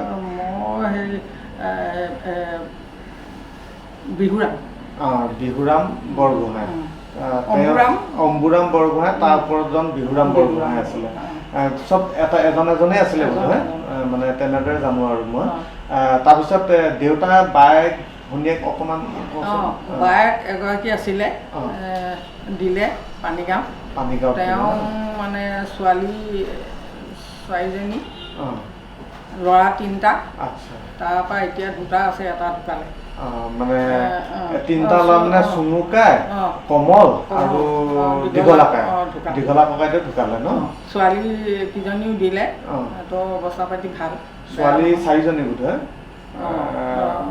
লক্ষ্মী বাই ভন বাই তাৰপিছত মহিলা বাই 3জনী ল'ৰা 3টা ছোৱালী 6জন ন সেয়া আছে আমাৰ ডাঙৰ আপাটো মানে দেউতা বায়েক ছোৱালীকেইজনী অৱস্থা ভাল আৰু ল'ৰাটো আকৌ মাষ্টৰণী কৰে এজনীয়ে সিহঁতৰ ভাল আৰু তাৰপিছত দেউতা ভনীয়েক আমাৰ গাঁৱৰে এজন এই ফৰেষ্টত চাকৰি কৰিছিলে তেওঁ মানে পেহাদেউ কথা কৈছে মানে নৰেন চাংমাইলে মানে মোৰ পেহী বিয়া হৈছিলে পেহীৰ নাম হৈছে গুণদা বৰগোহাঁই মানে সেইডোখৰত এটা অকণমান জমনি কথা এটা আছে পেহীদেউ মানে পেহালৈ বোলে পলাই গৈছিলে কিবা ট্ৰেইনত মানে দেউতাই বিচাৰি গৈছিলে অকণমান কাহিনীটো কচোন তাৰপৰা পলাই গুচি গ'ল কম বয়সতে টেষ্ট পৰীক্ষা পাছ কৰিয়ে পলাই গ'ল মানে পেহীদেউত মেট্ৰিক দিব আৰু তাৰপৰা তেওঁ পলাই গুচি গ'ল পলাই যেতিয়া গ'ল গলত এই ওচৰতে সোণাম গগৈ বুলি কয় তেখেতে আমাৰ দেউতাই বিচাৰি গ'লত তেওঁলোকে ট্ৰেইনত বহি আছে দেখি আছে মানে সোণাম নিচাদক আৰু দেউতাকে পেহাই পেহীয়ে দেখি আছে কিন্তু নাপাই গুচি আহিলে তেওঁ বাপেকৰ তেতিয়া ফৰেষ্টত চাকৰি কৰি ফুলবাৰীত আছিলে তাত গৈ ফুলবাৰীত গৈ থাকিলত বাপেকে খুব কান্দিলে বায়েক 2জনী আছিলে আকৌ বায়েক 2জনী আছিলে 2জনী বায়েক থাকোঁতে কেলেটো ইমান অকণমান পঢ়িহে আছিলে টেনত নে কিহত পঢ়ি আছিলে বোলে পেহীয়েও পঢ়ি আছে পাহাও পঢ়ি আছে খুব চোকাও আছিলে বোলে পেহীয়ে বৰ চোকা তাৰপাছত কেলে বিয়া পাতিব লাগে এতিয়াই বুলি তাৰপৰা চাকৰিটো এইবোৰ আগতে আকৌ ক'লেই দিব নহয় তেওঁ ফৰেষ্ট গাৰ্ডত ভৰালে বৰবাবু কৈ মেলি তেতিয়া বৰবাবুৱেও চাকৰি দিব পাৰে ফৰেষ্ট গাৰ্ডত ভৰাই তেওঁ চাকৰি ৰিটায়াৰ হৈ গুচি আহে বুঢ়া পিতেকে চাকৰি কৰে আৰু তাৰপৰা বহুত দিনৰ মূৰতহে ঘৰলৈ আহিছে ঘৰতে মানে বায়েকহঁতে মায়ে বুলি নহা হৈছিলে আৰু এটা কথা কওঁ মানে পেহীদেউ আৰু দেউতা কিবা একেখন বিচনাতে মানে বায়েক ভনীয়েক আৰু ককায়েক ভনীয়েক মাক পিতেক ভনীয়েক একেখন বিচনাতে শুই আছিলে তাৰপাছত আইতাই আকৌ গাঁৱৰে সেই আই ডাঙৰীয়া কৰে আমাৰ আহোম মানুহে আই ডাঙৰীয়া সকামলৈ গ'ল তাৰপৰা ককায়েকে ভনীয়েকে শুই আছিল শুই থাকোঁতে তাতে নাইকিয়া দেউতা ৰাতিপুৱা সাৰ পাই দেখে ৰাতিপুৱা নহয় ৰাতি আইতা আহিছে শুনিকে মাতিছে তাৰপিছত দেউতাই মানে হেপিয়াইছে শুনি না শুনি গ'লো তাৰপিছত শুনি চুইচাইড কৰিলে সবাই তাৰ খাৰু এডালকৈ ৰাস্তালৈকে পেলাই থৈ গৈছে ৰবৰ খাৰু পিন্ধি আছিল মই কওঁ ৰবৰ খাৰু বোলে হেৰি ৰবৰ খাৰু পেলাই থৈ গ'লো আৰু ক'লে নয়ন বুলিয়ে কয় মানুহ নয়নে ক'লে খাৰু চাৰু পেলাই দে মই খাৰু বনাই দিম এনেকৈ ক'লে পেলাই থৈ গুচি আহিলোঁ তাৰপৰা সেই খাৰু চাৰু পেলাই থৈ হ'লগৈ গৈ একেবাৰে ট্ৰেইনত উঠি আছে পেহীৰ ঘৰৰ কথা মানে ছোৱালী 5জনীৰ ভিতৰতে 4 নম্বৰ ছোৱালীজনী থাকিলে থাকিলে মানে বিয়া বাকী পেহীৰ ল'ৰা ছোৱালী মুঠতে কিমান ছোৱালী 5জনী ল'ৰা এটা তাৰপৰা ল'ৰাটো আটাইতকৈ সৰু আৰু প্ৰথম বাইদেউৰ পৰা কৈ যাচোন আটাইতকৈ ডাঙৰ একেবাৰে ডাঙৰজনী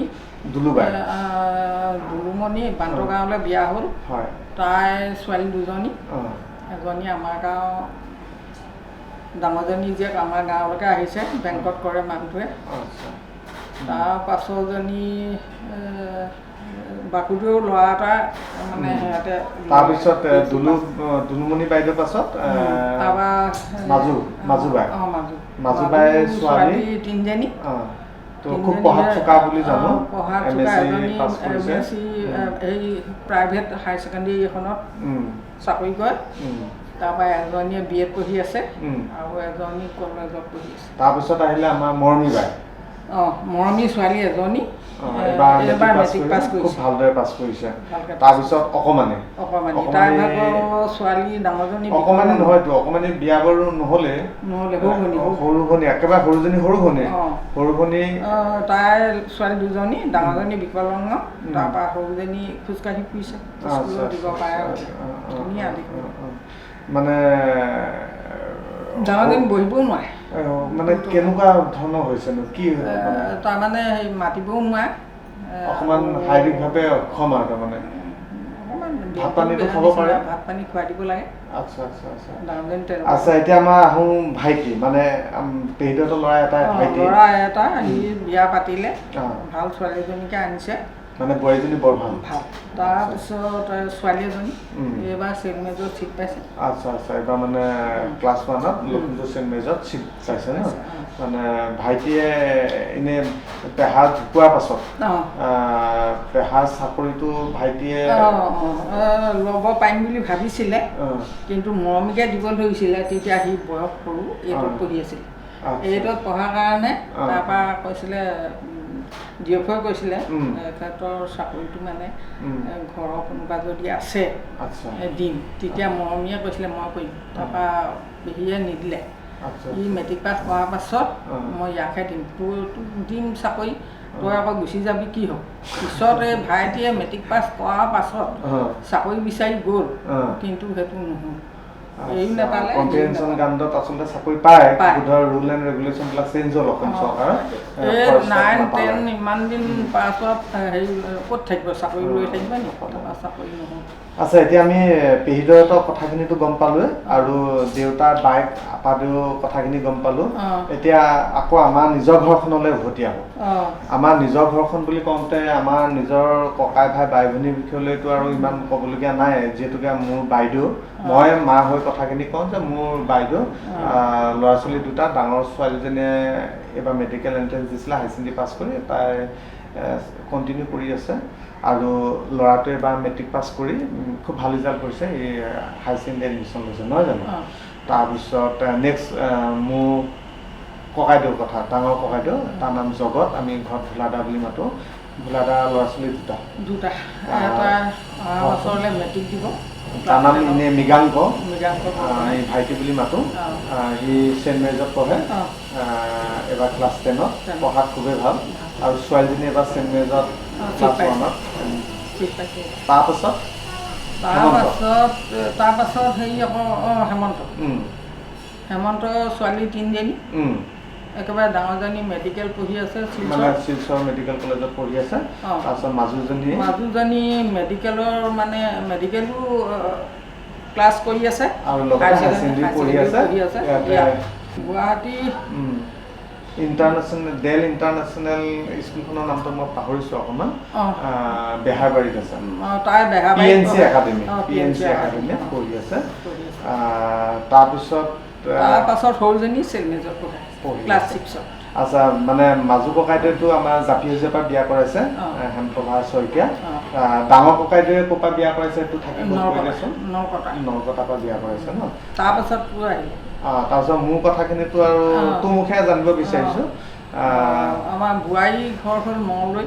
মঙলদৈ মানে সিহঁতৰ আজিকালি ডিষ্ট্ৰিক্ট ওদালগুৰি পৰে।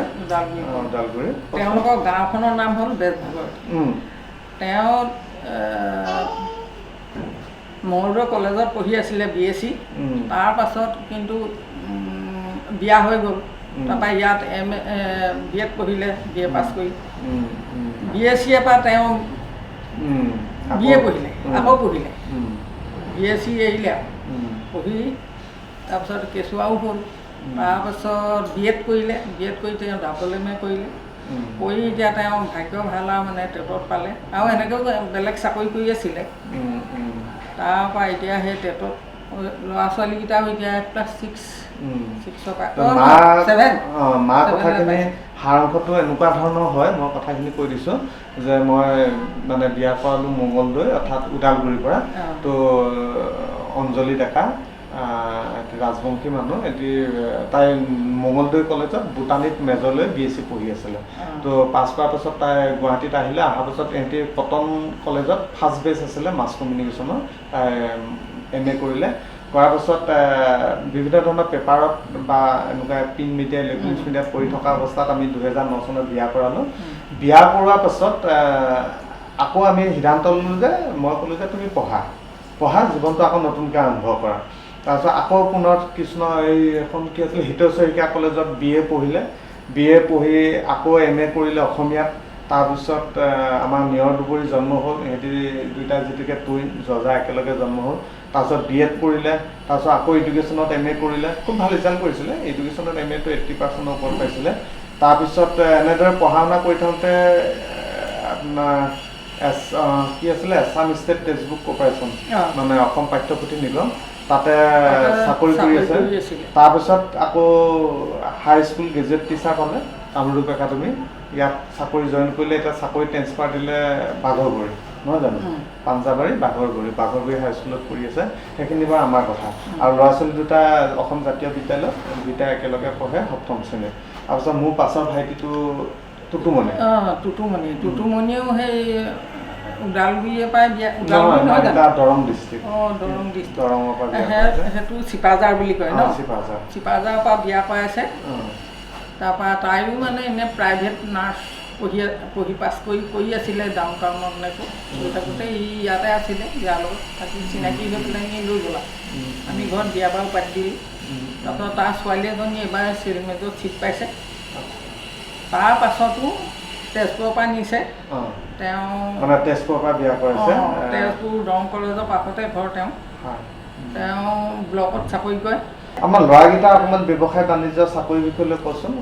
তাৰপৰা হেমন্ত এই আজিকালি এইবোৰ বটল পানী হেৰি কৰে যে উলিয়াই লখিমপুৰ পানী ফেক্টৰী, যিহেতুকে সিহঁতি নিজৰা বুলি এটা পানী ফেক্টৰী খুলিছে। তাৰোপৰি ককাইদেউ নিজা কাঠৰ ব্যৱসায় আছে। কাঠৰ মিল আছে, টিম্বাৰ আছে। আৰু ডাঙৰ ককাইদেউ সি ইলেক্ট্ৰিচিটিত অলপ দিন মিটাৰ চালে। এতিয়া ৰেগুলাৰ হ'ল চাকৰি। তাৰ পাছতো মানে হেৰি ইয়াৰ পাছতো আকৌ তাকো সোমাই দিলে ইলেক্ট্ৰিচিটি। আজিকালি মিটাৰ চাই। আৰু সৰুটোৱে মানে হেৰি গেজ মানে ৱেল্ডিং, এইটো কি কয় বা এইবোৰ গড্ৰেজ চড্ৰেজ বনাই, গেট বনোৱা এনেকুৱা আৰু এটা কি বুলি কয় জানো, ফেব্ৰিকেশ্যন তেনেকৈ চবৰে এটা আৰু ইনকম। তাৰপিছত আৰু কণ্ট্ৰলৰ দোকান এখন আছিলে মোৰ নামতে। তাৰপৰা মই আছে সেইখন এই বোৱাৰীজনীকে দি দিলোঁ। মানুহো আছে 300মান এনেকৈ। তেনেকৈ কিবা এটা কৰি খাইছে আৰু সকলোৱে মোটামুটি। আৰু মোৰ নিজা ব্যৱসায় মানে কি, আমাৰ পাণবজাৰতে এখন কিতাপৰ দোকান আছে। পাণবজাৰ কিতাপৰ দোকান, ঘৰতো এটা অফিচ আছে। আৰু ইয়াতো 4জনমান কৰ্মচাৰী। আমি সৰহকৰ্মী একেলগে কাম কৰি আছোঁ। আমি দেখাম তেওঁলোককো অলপ পাছত, তেওঁলোকৰ লগত কথা বতৰা পাতিম। আৰু তেওঁ আকৌ এতিয়া হেৰি কোম্পেনীহে এতিয়া নহয়, মানে মায়ে ক'ব বিচাৰিছে আমাৰ পাব্লিকেশ্যনটো আচলতে পাব্লিছাৰ উইথ বহিষ্কৰণ। আমাৰ মানে কোম্পানীৰ ৰেজিষ্ট্ৰেশ্যন হ'লতো, গতিকে ধৰ ESI PF পৰা আৰম্ভ কৰি গোটেইখিনি সা সুবিধা আমাৰ অফিচত আছে। আমাৰ পাৰ্মানেণ্ট আৰু আনপাৰ্মানেণ্ট ধৰিলে আমাৰ 20-22জনমান মুঠ সহকৰ্মী আছে, কৰ্মচাৰী। সেই কথাটোকে ক'ব বিচাৰিছোঁ। এতিয়া দোকানত আছে অলপ পাণবজাৰ, তাৰপিছত আকৌ প্ৰেছত আছে, বামুণী মৈদামৰ প্ৰেছতো আছে, পাণবজাৰ দোকানখন আছে, তাতো আছে। মানে কাম বন তেনেকৈ চলি আছোঁ আৰু আমি কাম বন কৰি মোটামুটিকৈ মানে খাই বৈ জীয়াই আছোঁ আৰু। তাৰপিছত মা আৰু এটা এতিয়া আমি ঘৰৰ প্ৰসংগখিনিতো অলপ চলপ পাতিলোৱে। এতিয়া এনে দেউতা প্ৰসংগ এটালৈ মই আকৌ উভতি যাওঁ। দেউতা 2005 চনৰ 26 ফেব্ৰুৱাৰীত আমাৰ দেউতা মানে ঢুকালে।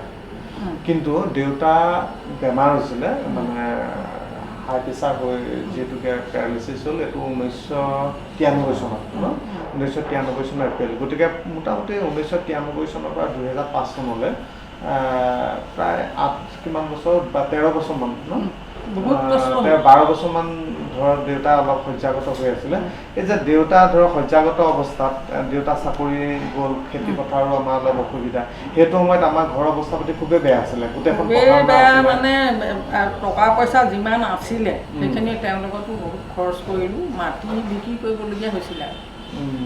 কৰি মেলি তথাপিতো আমি বচাব নোৱাৰিলোঁ। নাই সেইটো কচোন, আমি 95 চনত যেতিয়া প্ৰথম গুৱাহাটীলৈ অনা হ'ল, আমি 3 মাহ ইয়াত জানুৱাৰীতে আহিছোঁ, জানুৱাৰী ফেব্ৰুৱাৰী মাৰ্চত গৈছোঁ, বহাগৰ বিহুত গৈছিলোঁ। মানে দেউতা অপাৰেশ্যন হ'ল তেতিয়া? অপাৰেশ্যন হ'ল, কিন্তু ভাল নহ'ল আৰু। ডক্টৰে কি বুলি ক'লে?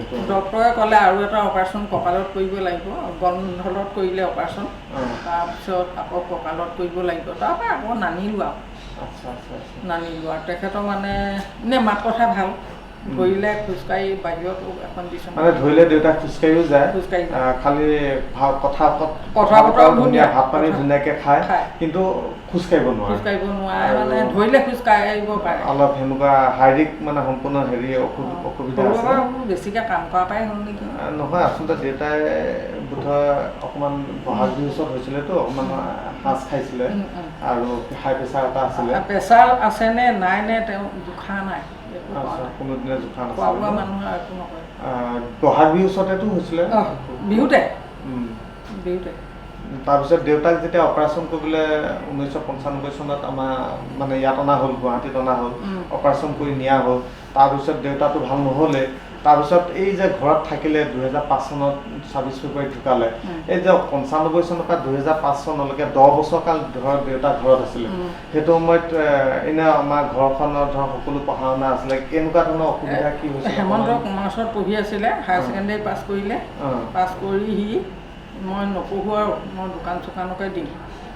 তাৰপৰা টুটুমণিও সিয়ে বেছিকৈ নপঢ়িলে আৰু টুটুমণি মেট্ৰিক পাছ কৰি সিও দোকানে দিলে তিনিআলি। তাৰপৰা হেমন্তও কিবা কিবি বেপাৰ বাণিজ্য তাৰ ঢেৰ কিবা কিবি আৰু সেইটো সময়ত মানে ঘৰখন চলাব লাগে। তাৰপৰা ডাঙৰটোৱে ইয়াত পঢ়িব, সি ইয়াত পঢ়ি থাকিব। মা হেৰি মোৰ কাইলৈ পৰীক্ষা আছে, তোৰ কাইলৈ পৰীক্ষা আছে, আজি ইয়াত পঢ়ি আছ, কি হ'ব? আজি নাইটত যাম আৰু গৈ পৰীক্ষা দিম। মানে 95 চনত যেতিয়া দেউতাৰ অপাৰেশ্যন কৰিছিলে গুৱাহাটীত আছিলে, সেই তেতিয়া কথা কৈছে? তেতিয়া সি BA ফাইনেল দিছে। আচ্ছা। তাৰপৰা সি ভালকৈ পাছ কৰিছে। ককাইদেউ হিষ্ট্ৰীত মেজৰ আছিলে, বুৰঞ্জীত। তাৰপাছত সি চিটো পালে গুৱাহাটী ইউনিভাৰ্চিটি, পঢ়িলে, হিষ্ট্ৰীত পঢ়িলে। সি না যিকিনো ককাইদেউ ইয়াৰ পৰা MA পঢ়ি থকা অৱস্থাততো মই আছিলোঁ গুৱাহাটীত তেতিয়া মানে সি অকল মাত্ৰ পৰীক্ষা দিবলৈ নাপালে আলফাৰ পৰা। এই গণেশগুৰি অকণমান পাহাৰ নিচিনা, সেই তাতে যে ভাড়া লৈ আছিলে আৰু কেইটামান ল'ৰাহঁতি, তাতে মানে আলফা গৈ এনেই ভাইটি বুলি থাকিলেগৈ 2 দিনমান। মালিকৰ ঘৰ মানে কৈছে ক'ৰ ল'ৰা? বোলে সেই দাদাহঁত আহিছে, ইয়াতে বোলে ট্ৰেন্সফাৰ হৈছে, ইয়াতে আমাৰ গুৰিতে আছে এইকেইদিন। তাৰপিছত আৰু ৰাতি আহিলে নহয় মেলদৈ, মানে আহি ধৰি সিহঁতক লৈ গ'ল, ইহঁতে গৈ মালিকৰ ঘৰত সোমালেগৈ, তাই বস্তু তাতেই থাকিলে বোপাই, সি তাকে আৰু বিচাৰিও নাহিলে। সি গৈ ক'ত পলালে, কি হ'ল, ঘৰ এসপ্তাহমানৰ পিছত ওলাইছিলে, পৰীক্ষাও দিব নোৱাৰিলে। আলফা প্ৰসংগটোৰ পৰা আঁতৰি আহোঁ। ফাইনেল দিবলৈ 4 দিন আছিল। সেই 4টা ল'ৰা জীৱন এনেই গুচি গ'ল মানে সিহঁতি 4টা যি MA পঢ়ি আছিলে আৰু এটা গ'লগৈ এই এটা ধেমাজি ল'ৰাটো এইটো হৈছে মিচিং ল'ৰা সি পুনেত গুচি গ'ল তাত পঢ়ি পাছ কৰি আহি এতিয়া কৰি আছে ধেমাজি। তাৰপিছত আমাৰ একেবাৰে ঘৰখনৰ সৰুটো সি BA পাছ কৰিলে BA পাছ কৰি এতিয়া মানে সেই লখিমপুৰতে এলটিকে কলেজৰ পৰা BA পাছ কৰিলে। গতিকে পঢ়া শুনা মোটামুটি আমাৰ ঘৰখনৰ গোটেইখিনিকে বহুত কষ্ট কৰিলোঁ। দেউতাক কৈছে মোৰ MAটো পঢ়িবলৈ মন নাছিলে চিট পালোঁ যেতিয়া পঢ়োঁ যা আৰু এনেকৈ ক'লোঁ কিন্তু লাষ্টত সেয়া হ'ল ফাইনেল দিব নোৱাৰিলোঁ। তো সেইটো সময়ত আমাৰ খেতি পথাৰবিলাক খেতি পথাৰ আধিকেও দিওঁ আৰু নিজে অকণমান এবিঘামান কৰোঁ যাতে কিনি নোপোৱাকৈ জোৰেগে। কষ্ট কিন্তু বহুত হৈছিলে এই তামোল আছিলে ধেৰ আৰু গছ গছনি ধৰি লওক আমাৰ বাঁহ কাঠ ধেৰ এনেকৈ মানে চলিব পাৰোঁ আৰু। মা আমি বহু সময় ধৰি কথা বতৰা পাতি থাকিলোঁ আমাৰ ঘৰুৱা কথা তোৰ নিজৰ জন্ম ঘৰখনৰ কথা বিয়া হৈ অহাৰ পাছত তোৰ বোৱাৰী মানে হৈ যিখন ঘৰত কটালি শহু শাহু এইবিলাক কথা আমি আলোচনা কৰিলোঁ। এতিয়া আমি অন্য এটা প্ৰসংগলৈ আহোঁ। প্ৰসংগ মানে কি ধৰ তই এখন ঘৰত বোৱাৰী হৈ অহাৰ পাছত গৃহিণী হিচাপে যিটোকে থাকিলি শাহুক মানে মোৰ আইতাক শুশ্ৰূষা কৰিলি দেউতাৰ লগত জীৱনটো কটালি আমাৰ ল'ৰা ছোৱালী গোটেইকেইটাকে সুশিক্ষিত কৰি গোটেইকেইটাকে মানুহ কৰালি আমি সকলোৱে কিবা এটা কৰি নিজৰ ভৰিৰ ওপৰত থিয় হৈ আজি আমি খাই বৈ চলি মেলি আছোঁ। এতিয়া আমি যদি কৰ্মৰ কথা কওঁ মা তই ধৰক খেতিৰ দিনতো খেতি কৰা আমি দেখিয়ে আহিছোঁ ধান দোৱা ধান বনা বা এনেকুৱা ধৰণৰ ভাত পানী ৰন্ধা বহুত কাম কৰা আমি দেখি আহিছোঁ। এতিয়া আমি বছৰেকত যদি চোৱা যায় যে মই 1998 চনৰ পৰা আজি গুৱাহাটীত যিহেতুকে আছোঁ নিজৰববীয়াকৈ কিবা এখন ঘৰ কৰিছোঁ তো দেখি আছোঁ বা আহিয়ে আছোঁ। প্ৰত্যেক বছৰে ধৰক বছৰেকত যদি আমি হিচাপ কৰোঁ মোটামুটি 6 মাহ বা 7 মাহ গুৱাহাটীত কটাওঁ আমাৰ লগত বা আমি একেলগে থাকোঁ। পুতেকৰ ঘৰত আৰু মাক থাকিবই গতিকে তোৰ পৰা যিখিনি আমি মৰম চেনেহ পাইছোঁ সেইখিনিতো আমি সদায় তোৰ ওচৰত ঋণী। তোক যেতিয়া গুৱাহাটীত মই দেখা পাওঁ এতিয়া আমি ধৰ ৰাতিপুৱা শুই উঠি তই খুব সোনকালে শুই উঠি বাহিৰৰ আমাৰ চোতালখন সাৰ মানে চোতাল হোৱা মানুহ আছে যদি তই চোতালখন সাৰ অকণমান কাম বন কৰ তাৰপিছত ৰাতিপুৱা তই পেপাৰখন পঢ় মানে আমাৰ নিয়মীয়া বাৰ্তা হওক আৰু প্ৰতিদিন 2খন আমি কাকত লওঁ 2খন পেপাৰ তই হেডিংবিলাক পঢ়। তাৰপিছত গধূলি 7টা বজাত সদায় টিভিটি চাওঁ।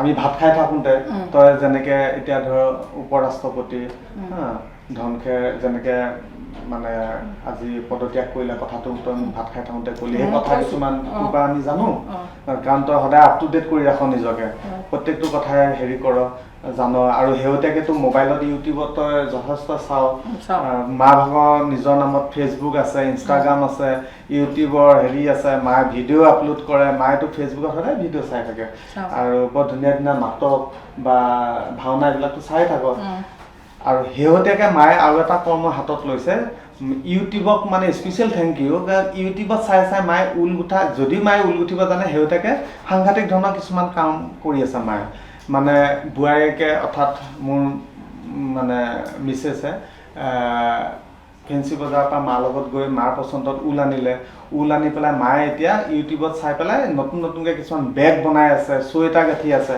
এটা উদাহৰণ হিচাপে দেখাওঁ মোৰ হাতত আছে এয়া হৈছে ফুলদানি এইবিলাক হৈছে ফুলদানি মানে এইটো এনেকৈ ওলমাই ৰাখে এইটো ভৰাই থ'ব পৰা এটা খাপো আছে এইবিলাক হৈছে ফুলদানি তাৰপিছত এইটো মা টিলিঙা বনাইছে এইটো টিলিঙাটো ধৰি লওক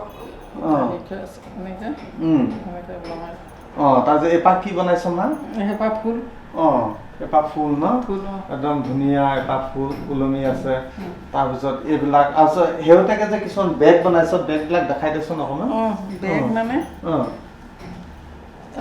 এইটো মই দুবক দিছোঁ এইটো মায়ে নিজৰ হাতে গোঠা এইটো চেইন টেইন লগাই দিছে তাৰপিছত এইটো দুবক দিছোঁ ইয়াৰ ফুল এপাহ তাত লগাই দিবলৈ কৈছোঁ এইটো এক্সট্ৰাকৈ ফুল এইবিলাক চব তই হাতে কৰিছ ন এইটো কি কৰা বুলি কয় কুৰ্চা গোঠা কুৰ্চা গুঠিছে মায়ে তাৰপিছত তাৰপিছত এইটো মই হেৰি মোৰ মোবাইল দুটা আছে। দুটা মোবাইল মা ভাগৰ, গতিকে এইটো মোবাইল এইটো মোবাইল মোৰ মাজু ককাইদেউ মোৰ ওপৰত হেম্পবান লগৰ মাজু ককাইদেৱে গিফ্ট দিছে মাক, সেইটো স্পেচিয়েলকে। এইটো বেগ আছে, এইটো এটা বেগ, আৰু সেইটাক এটা কিবা চুৱেটাৰ গুঠি আছে অকণমান দেখাই দেচোন চুৱেটাৰটো চাওঁ কেনেকুৱা কালাৰ কি হৈছে। চুৱেটাৰটো মানে সেইদিনা মই মুগা কালাৰ বিচাৰিছিলোঁ, নাই মানে এই পিঠি এইকণ ইমানকণ হৈছে আৰু এবেগেত পিঠি ফালে। তাৰপাছত আকৌ এইফালে অকণমান আছে, ইয়াতে আছে বোলা, এনেকৈ গুঠি আছোঁ আৰু এইবিলাক মা হাতৰ কৰ্ম। আচ্ছা, মায়ে এটা সময়ত মোক দিয়া মনত পৰে এই যে এৰী সূতাৰ কি বৈছিলি এইবিলাক এইপিনে এনেকৈ গুঠি আছোঁ আৰু এনেকৈ এৰী সূতাৰ এদিন ওলাব এইটোতো পিন্ধিমেই আৰু এবাৰ ঠাণ্ডা দিনত মই পিন্ধাই দিম। এইবিলাক স্মৃতি সদায় সজীৱ হৈ থাকিব পুতেক আৰু মাকৰ। মায়ে মানে এই এৰী চাদৰ বহুত বৈছিলি ন? বৈছিলোঁ। এৰী চাদৰ নিজে সূতা কাটো? নিজেও সূতা কাটো আৰু কাটিবলৈও দিওঁ আৰু এতিয়াও মই নাতিবৰ কাৰণে প্ৰত্যেকলৈকে এৰী সূতা কাটি থৈছোঁ। কিন্তু মই ইয়াতো থাকোঁ তাতো থাকোঁ যে মই একেৰাহে যদি ঘৰত থাকোঁ এবছৰ মই বৰ পাই, কিন্তু এই বৰ তুলি দিব লাগিব, মাটি বহিব নোৱাৰা। হাজিৰা লগাই বৰ তুলি ল'ম, কিন্তু থিয় কাম চব মায়ে মানে কাপোৰ বোৱাত কাপোৰ হেৰি কৰাত। আৰু মা ভাগৰতো বজাৰ কৰাটো বৰ এটা চখ। মায়ে মানে ইমান লিগি বিদাৰি মানে কি কৰে বজাৰবিলাক কৰে, এই কাপোৰ কানি এনেকুৱা ধৰণৰ বস্তু, কাপোৰ কানিৰ পৰা সিজোৱা পকোৱা বস্তুৰ পৰা মানে যাতে আমাৰ ঘৰত সপ্তাহতে মানে ডেইলি এবাৰ ভোজতে হয়। আমাৰ এই বটল কোম্পানী, তাৰপৰা কাঠৰ যিখিনি হেৰি সিহঁতি ক'ব আজি হাঁহ এটা খাম, তাৰপৰা মোৰ সেইকাৰণে বস্তু আনিয়ে ল'লোঁ আৰু নিজৰ গেছ, নিজৰ গেছৰ চোলা, ডাঙৰ ডাঙৰ বাচন, গোটেইবিলাক ঘৰত ৰেডি হৈ আছে। ঘৰত যাতে আমাৰ ভোজ ভাত হ'লে বিয়ালেও নালাগে, বিয়ালে আমাৰ ভাড়াৰ বস্তু নালাগে। ডাঙৰ হেতা, ফুটা লগা হেতা দুখন আনি থৈছোঁ। আকৌ এনেকৈ বেলচাৰ নিচিনা তেনেকুৱা দুখন, আকৌ ডাঙৰ ডাঙৰ দালি দিয়া হেতা তেনেকুৱা দুখন। আচ্ছা, মায়ে আৰু এটা কথা কচোন, এতিয়া ধৰা তোৰ 5টা ল'ৰা 5জনী বোৱাৰী, গতিকে এখন পূৰ্ণাংগ ঘৰ, তো সেইটো হিচাপে আমি বৰ গৌৰৱান্বিত যে ঘৰখনৰ সদায় মূল খুঁটা, অৰ্থাৎ যিটো মূধচ খুঁটা বুলি কয়, মূল খুঁটাটো যদি পোন থাকে গোটেই ঘৰটো যেনেকৈ থিয় হৈ থাকে। আজি তই জীয়াই আছ, গতিকে সকলোকে মৰম চেনেহ সমানকৈ দিছ, গতিকে আমাৰ গোটেই ঘৰখন একেলগ হৈ আছে। গোটেইকেইটা ককাই ভাই, বাইদেউ, ককাই ভাই বা বোৱাৰীবিলাকৰ মাজত যিটো মৰম চেনেহ, এডাল এনাজৰীয়ে এডাল সূতাৰে আমি গোটেইখিনি আৱৰি আছোঁ, মাক কেন্দ্ৰ কৰি। গতিকে এনে বোৱাৰী বা ল'ৰা ছোৱালীবিলাকৰ তই কেতিয়াবা ধৰ অকণমান বেয়া পোৱা বা ভাল পোৱা এনেকুৱা কিবা বা খং ৰাগ তেনেকুৱা হয়নে? মই আজিলৈকে এই নাতি এটাকো ঢকা এটা নামাৰোঁ, মানে মই একদম নোৱাৰোঁ মাৰিব। লোকে মাৰিলেও মোক খং উঠে, বুজাবি এইবুলি কওঁ। তাৰপিছত সিজোৱা পকোৱা ধৰি লওক মাছ পুঠি সৰহকৈ আনি দিলে, ধৰি লওক মই বনাব লাগে, মই কওঁ গোটেইখনে আজি মই বনাই দিম খাব। তাৰপৰা বাতি উলিয়াই লওঁ, ভোপাই কাৰোবালৈ কিজনী সৰহকৈ যাব, কাৰোবালৈ তাককৈ যাব, 20-25টা বাতি লৈ চবকে এপিচকৈ সজাই লওঁ। সজাই লৈ তাতে আকৌ এটা জোল দিম, এপিচ আলু দিম, দি তেনেকৈ মই সজাই লওঁ। তাৰপাছত জাকে তাকে দি দিম আৰু যালে দি যায় আৰু। কিন্তু কাৰোবালৈ কিজানি সৰু গৈছে, অন্তৰত দুখ পাব, সেই বুলি মই আগতীয়াকৈ সমান কৰি লওঁ। বোৱাৰী গ'লোঁ, নাতি গ'লোঁ, কাৰণ আমাৰ ঘৰখনত 5টা ল'ৰা 5জনী বোৱাৰী, টোটেল 10টা, 9টা নাতি, 19টা, মাহেঁতি 20টা, আকৌ ছোৱালীজনীকো মাতো। এনেকৈ ধৰিলেতো আমাৰ ঘৰখন গোটেই বাইদেউ ভিনদেউ এনেকৈ লগ লাগিলে আমাৰ নিজৰ ককাই ভাইবিলাকৰ মাজত আমাৰ 20-25জনৰ এটা ডাঙৰ ভোজ হয়। তাৰপৰা সিহঁতক কওঁ যে হেৰি, সিহঁতৰ কাৰণে মই সিহঁতৰ 4টা ল'ৰা ছোৱালী হাল, সিহঁতৰ কাৰণেও বেলেগে এক্সট্ৰাকৈ থৈ দিম। দেৰি হ'লে একেলগে আহিলেতো একেলগেই খাবলৈ পায়, দেৰি হ'লে মানে এক্সট্ৰাকৈ থৈ দিম। কাৰণ কেলৈ চবকে সমান আৰু দালিটো আৰু মানে দি যাওঁ, মায়ে এনে ধৰক তোক আমি দেখা পাইছিলোঁ ধৰক দেউতাই যেতিয়া আমাৰ ঘৰলৈ দেউতাই যিটোকে FCIত যেতিয়া চাকৰি কৰিছিলে মানে দেউতাৰ চাকৰিটো ধৰক টাইম টেবুলটো অলপ আনকমন আছিলেতো ধৰক ৰাতি 3টা বজাতো ডিউটি কৰে ৰাতিপুৱা 8টাতো ডিউটি কৰে যেতিয়া দেউতা ধৰক আহি নাপায় যে তই ভাতকেইটা খাবলৈ ৰৈ থাক প্ৰথম দেউতা ভাতখিনি বাঁহৰ ৰান্ধি পেলাই বাঢ়ি পেলাই ধুনীয়াকৈ সজাই মেলি থৈ দিয়ে তাৰপিছত ধৰক আমি সকলোৱে একেলগে ভাত পানী খাওঁ মানে মোৰ প্ৰশ্নটো এনেকুৱা নিচিনা যে সেই যে দেউতা জীয়াই থকা অৱস্থাত যিখিনি ল'ৰা তই লৈ পেলাই যিখন ঘৰ আছিলে আমাৰ ভৰি থকা ঘৰখন বোৱাৰীখিনি অহাৰ পাছত সেই ভৰি থকা ঘৰখন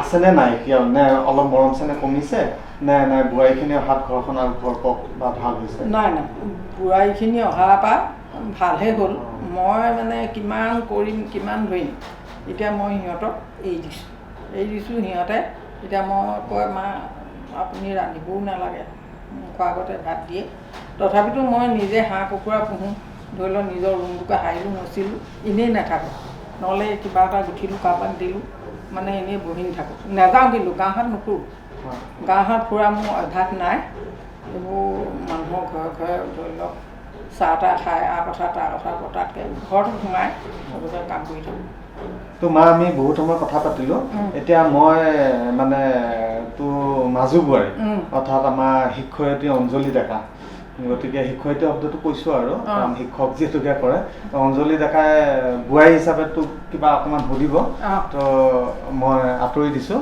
অঞ্জলি ডেকা বহিব অলপ মা বহুত কথা পাতিলে আৰু তেতিয়াৰ পৰা লগত ন শুনি ভালে লাগিলে বাৰু এতিয়া তোমাৰ লগত পাতিম মই চব কথা শুনি আছোঁ বাৰু ভালেই হ'ল বাৰু যি কি নহওক মই মানে হাঁহি উঠা কথা এটাই সুধিব আহিছোঁ আপোনাক হাঁহি উঠা মানে কি আৰু আপুনিতো কিমান ভাল আমি জানোৱেই কিন্তু মই আপোনাকহে পালোঁ দেউতাকতো লগ নাপালোঁ ন দেউতানো কেনেকুৱা মানুহ আছিল এওঁৰ মুখত বাৰু শুনিছোঁ আপোনাৰ মুখতো শুনিছোঁ কিন্তু মই জানিব বিচাৰিছোঁ আপোনাৰ দেউতাৰ লগত কাজিয়া পেচাল হৈছিলে নে কেতিয়াবা মানে কাজিয়া মানে তেওঁ খুব ভাল মানুহ আছিলে বাৰু পানী খায় সেইটো কাৰণে মই ভাল নাপাওঁ মানে মোৰ অকণমান কাজিয়া লাগি আমাৰ জীৱনটো মানে আমটো কাজিয়া নহয় আৰু এই মই তেতিয়া মানে একেবাৰে মই ভাল নাপাওঁ তাৰপৰা সেই ভাল নোপোৱাটোকে তেওঁ নোখোৱাকৈ নোৱাৰে খায় মই গন্ধটোও সহিব নোৱাৰোঁ এনেকুৱা সেইটো কাৰণে অকণমান পেটে অকণমান কাজিয়া হৈ থাকে সেইটোৱে আনটো একো নাই এনেই মৰম চেনেহ আছে আৰু তেওঁ যদি কিবা এটা খায় তাই অকণমান আকৌ মোক দিয়ে এয়া খোৱা মই তোক কেলৈ দিব লাগে মোক তাৰপৰা ল'ৰা ছোৱালী খোৱাৰ পৰা ল'ৰা ছোৱালীবোৰক দিয়ে এনেকুৱা কিন্তু সেই পানী খোৱাৰ পৰাহে কাজিয়া আমটো কাজিয়া নহয় আপোনাক খং কৰিছিলে নাই সেই খং কৰে মদ খাই একদম সেই খং কৰে এতিয়া বোৱাৰীও কৰি থাকে মদ খাই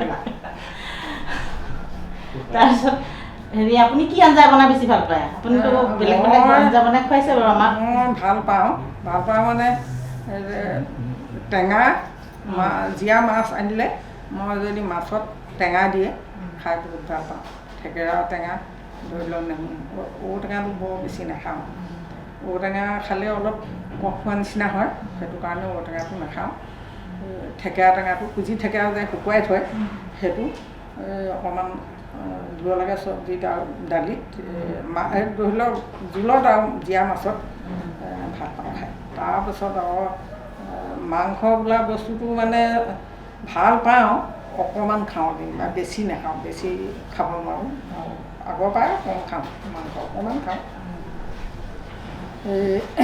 আৰু দিয়া মেলাটো যেতিয়া নিজে ৰান্ধনি হ'লোঁ ৰান্ধনি হোৱাৰ পৰা মানে এতিয়া ধৰি লওক এতিয়া ঘৰখনতে ধৰি লওক হেমপ্ৰভা ভাগৰ ছোৱালী তিনিজনী সিহঁতৰ 5টা টুটুমণি থাকে সিহঁতৰ 3টা তাৰপৰা মই সিহঁতখিনিক বাদ দিলোঁ তাৰপৰা আজি মায়ে বনাইছে মই বনাইছোঁ দেই আজি চব্জি এনেকৈ ক'লে চব মই বাতি তেনেকৈ চবকে এনেকৈ মাংস 3 পিচ আলু এপিচ জোল অকণমান মা যে ইমান মিলাবৰ কাৰণে কেনেকৈ কৈছোঁ আৰু আছে আৰু মই দি দিম কিন্তু প্ৰথম মই 3 পিচে দিছোঁ এনেকুৱা মানে কাৰোবালৈ কিজানি সৰহ গ'লে কোনোবাই পায় সেইটো কাৰণে মই তেনেকৈ তাকে আপুনি দিয়ে বাৰু তুমি দেখিছোঁ তাৰপৰা ভাত খাওঁতে খালি কেঁচা নিমখ অকণমান লাগে আপোনাক কেঁচা নিমখ লাগে আৰু মই জলকীয়া খাওঁ জলকীয়া এটা নিমখ অকণমান মোক লাগে আৰু নহ'লে মই ভাত খাব নোৱাৰোঁ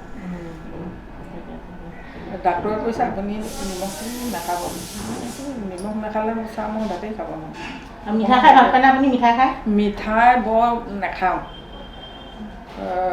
নাখাওঁ যদি আজি ৰসগোল্লা এটা খালোঁ বাৰু বৰ বেছি মিঠা নাখাওঁ মই তাৰপৰা মাহৰ দালি ভাল পাওঁ মাহৰ দালি খাই তাৰপাছতে এই লফা শাকত গৰৈ মাছ দিয়াটো আপোনাৰ প্ৰিয় নহয় জানো অঁ প্ৰিয় ভাল পাওঁ খাই লফা শাকত বৰ তেল তুল মাৰি ভাজিলে বৰ ভাল নাপাওঁ কিন্তু মাছটো ফ্ৰাই কৰি ল'ব লাগে তাৰপৰা লফা শাকখিনি এনেই বনাই পেলাই ফ্ৰাই কৰা মাছটো দি উতলাব লাগে তাৰপিছত নমাব টাইমত ধনিয়া অলপ কাটি দিব লাগে সেইটো মোৰ প্ৰিয় ভাল পাওঁ খাই সেইখন বাৰু মই ভাল পাওঁ আপুনি বনোৱা খাই বাৰু আৰু আমাৰ দুপৰীয়া কথা পাতিব বোলে আপোনাৰ লগত মোৰ অকণমান পাকঘৰত কাম আছে তাত বহক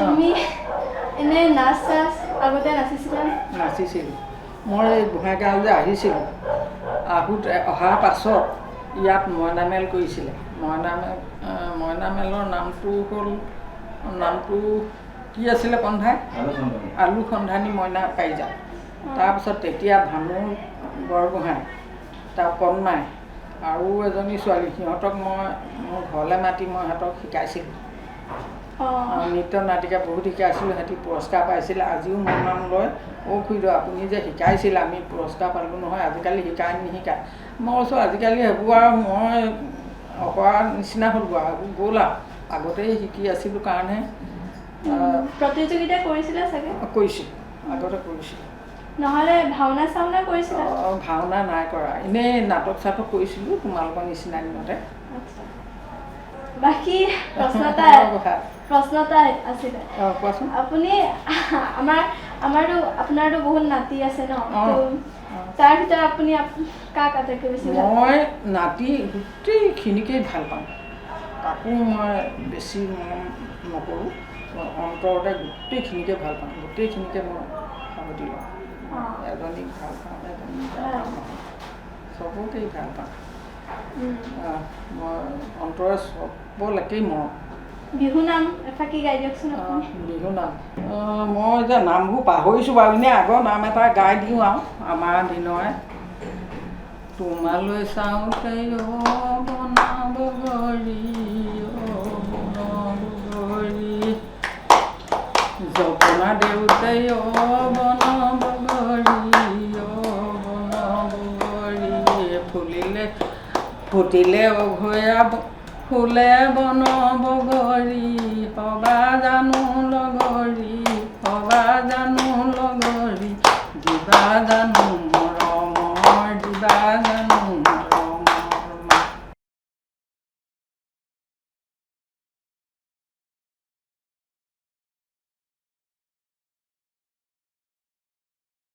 আমি বহু সময় ধৰি মাৰ লগত মাৰ জীৱনৰ কথা আলোচনা কৰিলোঁ কথোপকথনৰ মাধ্যমে মাৰ জীৱনৰ কথা নজনা কথা বহুতখিনি গম পালোঁ এতিয়া আহোঁ মাৰ লগত অকণমান আমাৰ অফিচৰ ৰুম অৰ্থাৎ আমাৰ ঘৰৰ লগতে আমি এটা কাৰ্যালয় আমাৰ আছে HD ইণ্টাৰনেশ্যনেল এডুকেশ্যন পাব্লিচাৰৰ লগত জড়িত মোৰ বন্ধু বান্ধৱ যিখিনি মোৰ বন্ধু বান্ধৱখিনি মাৰ একেবাৰে ক্ল'জ ফ্ৰেণ্ড মাৰ নিজৰ ল'ৰাৰ নিচিনা মাৰ নিজৰ বন্ধু নিচিনা তেওঁলোকক মই প্ৰথমে চিনাকি কৰি দিব বিচাৰিছোঁ এয়া আমাৰ বিপুল বৰা নমস্কাৰ আমাৰ বিপুল বৰা আছে আমাৰ পাব্লিকেশ্যনৰ তেওঁ কোঅৰ্ডিনেটৰ তেখেতে এডিটৰিয়েল ছাইটটো চায় তেখেত সীমান্তমণি দাস তেখেত এজন বিল্ডাৰ আৰু মোক খুব বন্ধু একান্ত বন্ধু আৰু আজি আমি যি ঠাইত বহি আছোঁ উজান বজাৰ এই মাটি বাৰী গোটেইখিনি তেখেতৰ জৰিয়তেহে ইয়াত সম্ভৱ হৈছে মোৰ চিৰদিন ভাল এজন বন্ধু তেখেত ৰফিক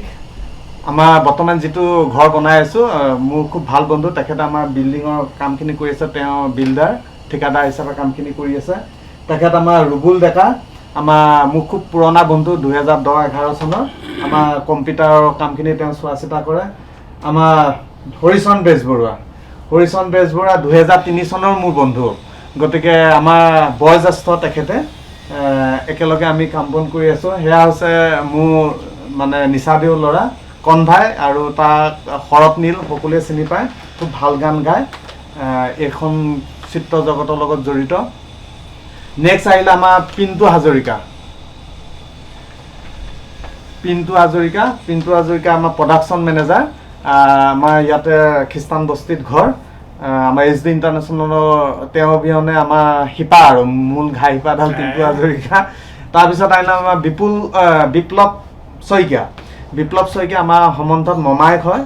আমাৰ গোটেই মানে অফিচৰ পৰা ঘৰৰ পৰা গোটেইখিনি চোৱা চিতা মূল মানুহ হৈছে বিপ্লৱ শইকীয়া। এতিয়া আমাৰ মাৰ লগত আমাৰ অফিচৰ ষ্টাফৰ এক অন্তৰংগ আলাপ হ'ব। কোনে কি ধৰণে কিবা যদি সুধিবলগীয়া আছে সুধিব। আমাৰ বেজবৰুৱাকে প্ৰথম আৰম্ভ কৰোঁ জ্যেষ্ঠ হিচাপে। বেজবৰুৱা নমস্কাৰ। নমস্কাৰ। আচ্ছা, আজি মাকটো বহুত বছৰৰ পৰা লগ পালোঁ। মাক মোৰ নিজৰ মাৰ নিচিনা মই ভাবোঁ।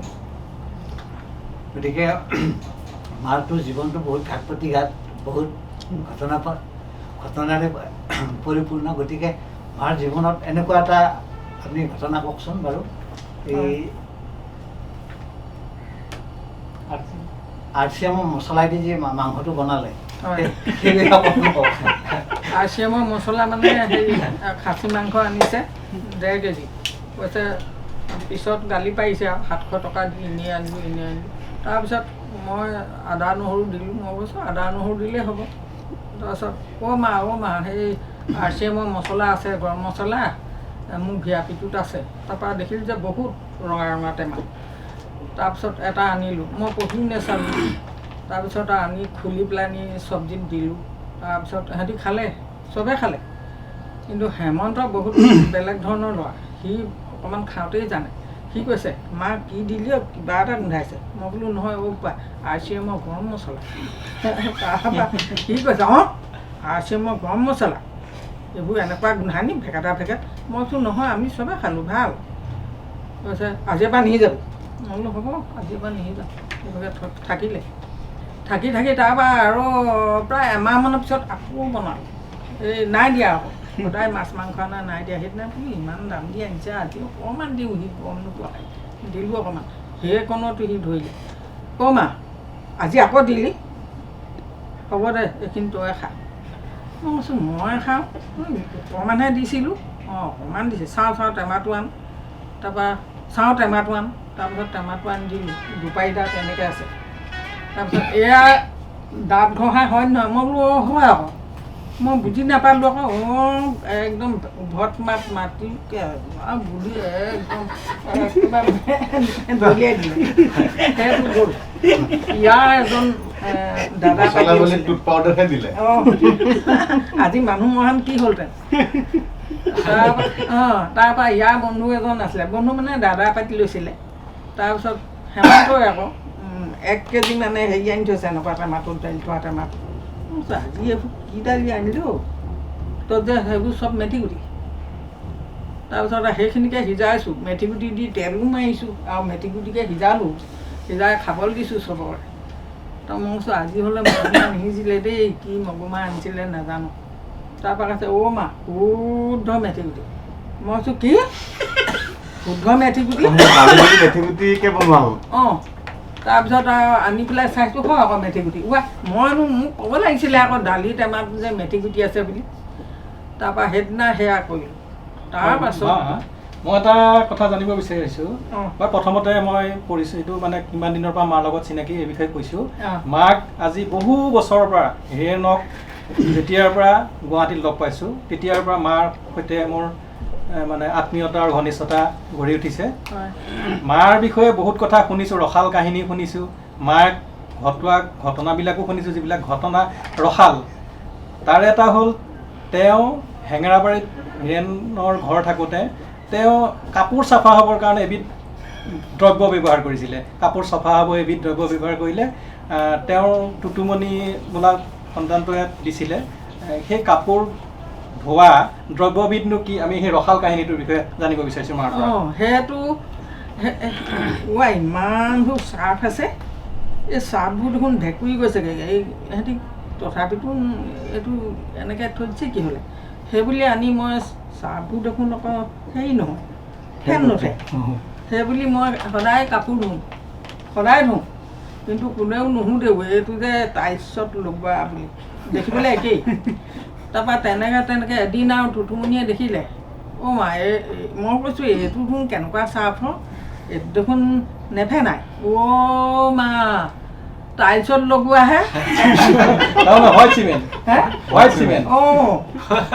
মই কৈছোঁ বাই এইবোৰ কেলৈ টোপোলা পানি থৈছোঁ, এটোপোলা আছে, মই ইমাকে চাৰ্ফ কেলৈ আনি থৈছে, অঁ টাইলছ লগোৱা।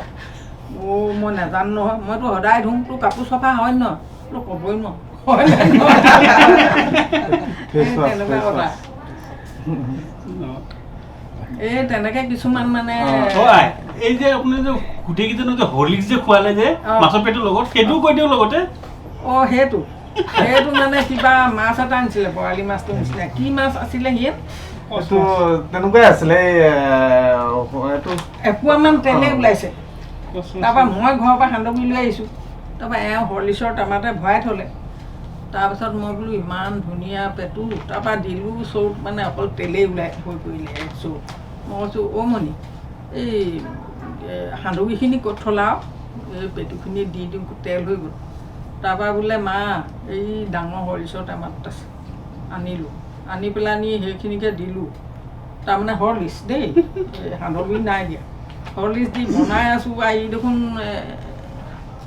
সান্দহগুৰি দিলেতো কমি যায়, ইটো আঠা আঠা লাগিছে, কি এইবোৰ কেনেকুৱা বৰা চাউল আছিলে নেকি বোলো, সিহঁতি বোৱাৰীবোৰে খুন্দা।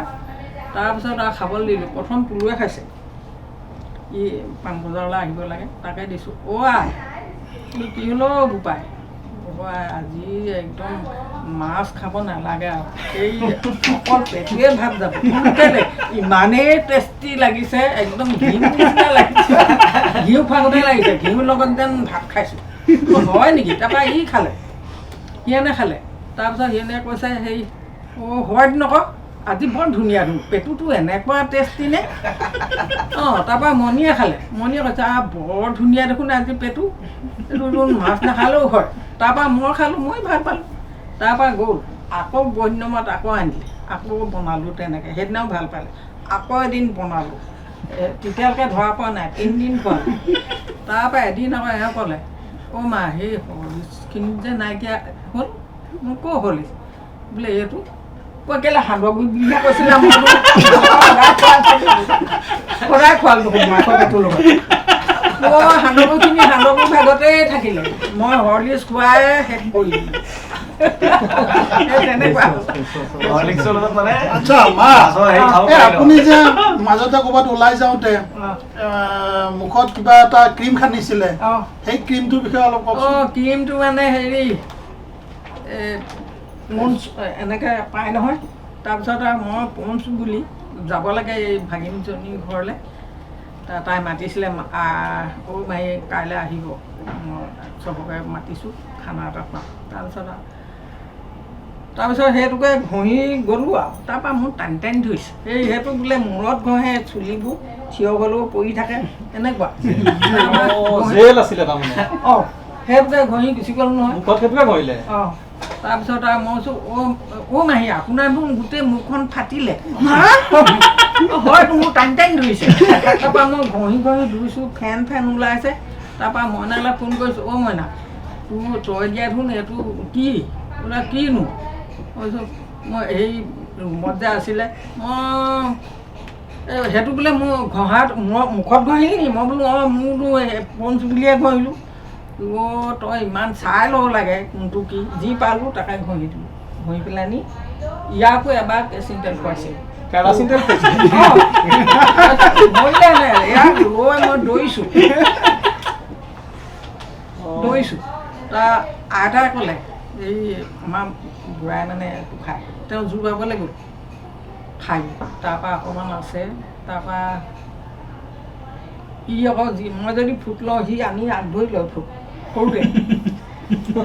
মা আৰু এটা কথা আপোনাৰ বোৱাৰী জীৱনত শুনিছিলোঁ, আপোনাৰ যেতিয়া শাহু আছিলে, শাহু যেতিয়া আপোনাৰ ভাত ৰান্ধিছিলে, আপোনাৰ বৰঘৰটো যিটো পাকঘৰটো বোলে অলপমান আন্ধাৰ আছিলে, আপুনি বোলে কিবা নিগনিও ভাতৰ লগত ওলাই আহিছিলে, সেই কাহিনীটো কওকচোন। আছিলে নিগনিটো কেনেকে ভাতত পৰিলগৈ? নিগনিটো মানে আমাৰ ঘৰলৈ আহিছিলে আলহী।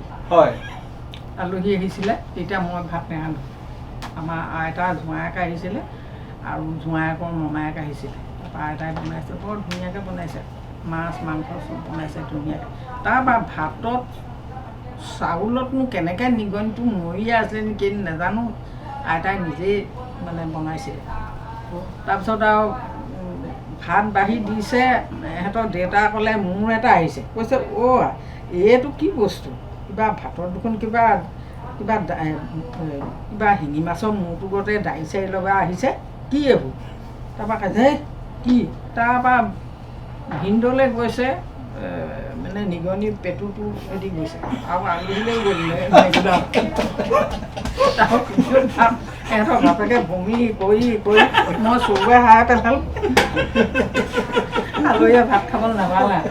আৰু এইটো কথা কৈ দিয়াচোন, এইটো যে ফেচ ৱাছটো যে ঘঁহিলা পঞ্চ ক্ৰীম বুলি পেলাই যি গ'লা ফেচ ৱাছটো ঘঁহিলোঁ। তাৰপিছত সেই মুখখন ধুলোঁ, ধুলত মানে ফেন ওলাইছে, মইতো বুজি নাপালোঁ। তাৰপিছত কৈছে মই বোলো, তাৰপৰা মইনাক ক'লোঁ এতিয়াও আকৌ এটা মইনাক আনি গ'লোঁ, পঞ্চ ক্ৰীম এটা আনো। তাৰপৰা আনি দিলে, সেইটো মইতো নাজানো, এইটো পঞ্চ বুলি লেখা আছে, ঘঁহো আকৌ পিছল লাগে। তাৰপৰা সেইদিনা কৈছে অ' আইতা আপুনি এইটো ঘঁহে নি? মই বোলো অঁ, মই এইবোৰ চব লৈ আহিছোঁ পাই ঘৰৰ পৰা। তহঁতৰ নালাগে পঞ্চ আছে, এইবোৰ কি ঘঁহিবি, দোকান পাউদাৰো এইবোৰ পঞ্চৰ আছে। তাৰপিছত অ' আইতা এইটো আপুনি ঘঁহে নি? মই বোলো ঘঁহোতো। কোনে আনিছে? মই মইনাই আনি দিছিলে। তাৰপৰা সেইদিনা মইনাক ফোন কৰিছোঁ, তই হৈ পেলাই সেইটোকে মোক ঘঁহাই দি। অ' মা মই নাজানো নহয়। খুৰীদেউ, যিহেতু পৰিয়ালৰ বেলেগ সদস্য বুলিবলৈ মই আছোঁ এতিয়া, গতিকে আৰু আমি যিহেতু গোটেইখিনি আপোনালোকৰ 5টা ল'ৰা আৰু আমাৰ গোটেই গাঁৱৰ মেক্সিমাম ল'ৰা ছোৱালী, আজিলৈকে মই যিমানখিনি ভাবোঁ আমাৰ বয়সৰ সেই সময়ৰ প্ৰায়খিনি ল'ৰা ছোৱালী আপোনালোকৰ ঘৰতে আগতে স্কুলৰ পৰা আহি পেলাই খেলা ধূলা কৰে। সেই সময়খিনিত মানে আপোনালোকৰ বস্তু বাহানি বহুত বস্তু লোকচানো হৈছে, কাৰণ কেলৈ বৰটেঙা লাগিব নাপায়, আমি গছৰ পৰা ছিঙি পেলাই পকিব নাপায়, গোটেই ফুটবল খেলি হেৰি কৰোঁ। বগৰীও একো নাথাকে। তেনেকেতো ধৰি লওক তেতিয়া যেতিয়া দেয়ামদাই আছিলে, দেয়ামদাইতো তেতিয়া ভালেই আছিলে। দেয়ামদাই আমাক বহুতবাৰ মানে শিলগুটি লৈ পেলাই বহুতবাৰ খেদিছেও, এই নদী ক'ত আমুক হেৰি কৰিবলৈ আহিছোঁ তেনেকুৱা। গতিকে আমাৰ তেতিয়া কিন্তু আমাৰ ফূৰ্তিও লাগিছিলে, ভয়ো লাগে, দুদিনমানলৈ নাযাওঁ তেতিয়া খেলিবলৈ, আকৌ যাওঁ। এই তেতিয়া বাৰু সেই আপোনাৰ তেতিয়া খং উঠিছিলে নেকি ল'ৰা ছোৱালীবিলাকৰ কাৰণে যে এইবোৰ সদায় আহে সিহঁতি এনেকুৱা টাইপৰ? নাই মই বহুত ভাল পাওঁ ল'ৰা ছোৱালী, হেৰি নকৰোঁ, ভাল পাওঁ ল'ৰা ছোৱালী, খালি এই বস্তুবোৰ ভাঙি চিঙি পেলোৱাৰ কাৰণেহে বেয়া পাওঁ। এই বহুত বস্তু আপোনাৰ লোকচানো হয়, মানে সেই আহোম বগৰী নৰা বগৰীবোৰ ভাঙি পেলাই দিয়ে। আৰু তেতিয়া খুৰীদেউৰ ঘৰখন সঁচাকৈ ক'বলৈ গ'লে বহুত মদন বদন আছিলে চব ফালৰ পৰা। মুঠতে আম কঁঠাল চোতালতে গোটেই মানুহবোৰ আহিব, ৰ'দ দিলে কেঁচা কঁঠাল খাই আমাৰ ঘৰত। মই বেয়া পাওঁ, খালি আঠা লগাই থৈ যায়। আঠা লগাই থৈ যায়, মই কৈছোঁ আহিব এখন মই আঠাখন চুবলগীয়া হ'ল, একদম পেলাব লাগিব, দা কটাৰিব, তাকো কেৰাচিন তেল দি ধুব লাগিব। সেইটো কাৰণে এনেকৈ মই খালে বেয়া নাপাওঁ, আঠাবোৰ চুবলৈ বেয়া পাওঁ। হয়, আৰু যিহেতু বাই ঘৈণীয়েক দুগৰাকী আছিলে, আইতা চেনিদেউ মালিদেউ বুলি ক'লে গোটেই গাঁওখনে জানে। গতিকে দুগৰাকী যেতিয়া বাই ঘৈণীয়েক লগ হৈছিলে, আপোনাক কিবা অত্যাচাৰ কৰিছিলে নেকি দুয়োগৰাকীয়ে?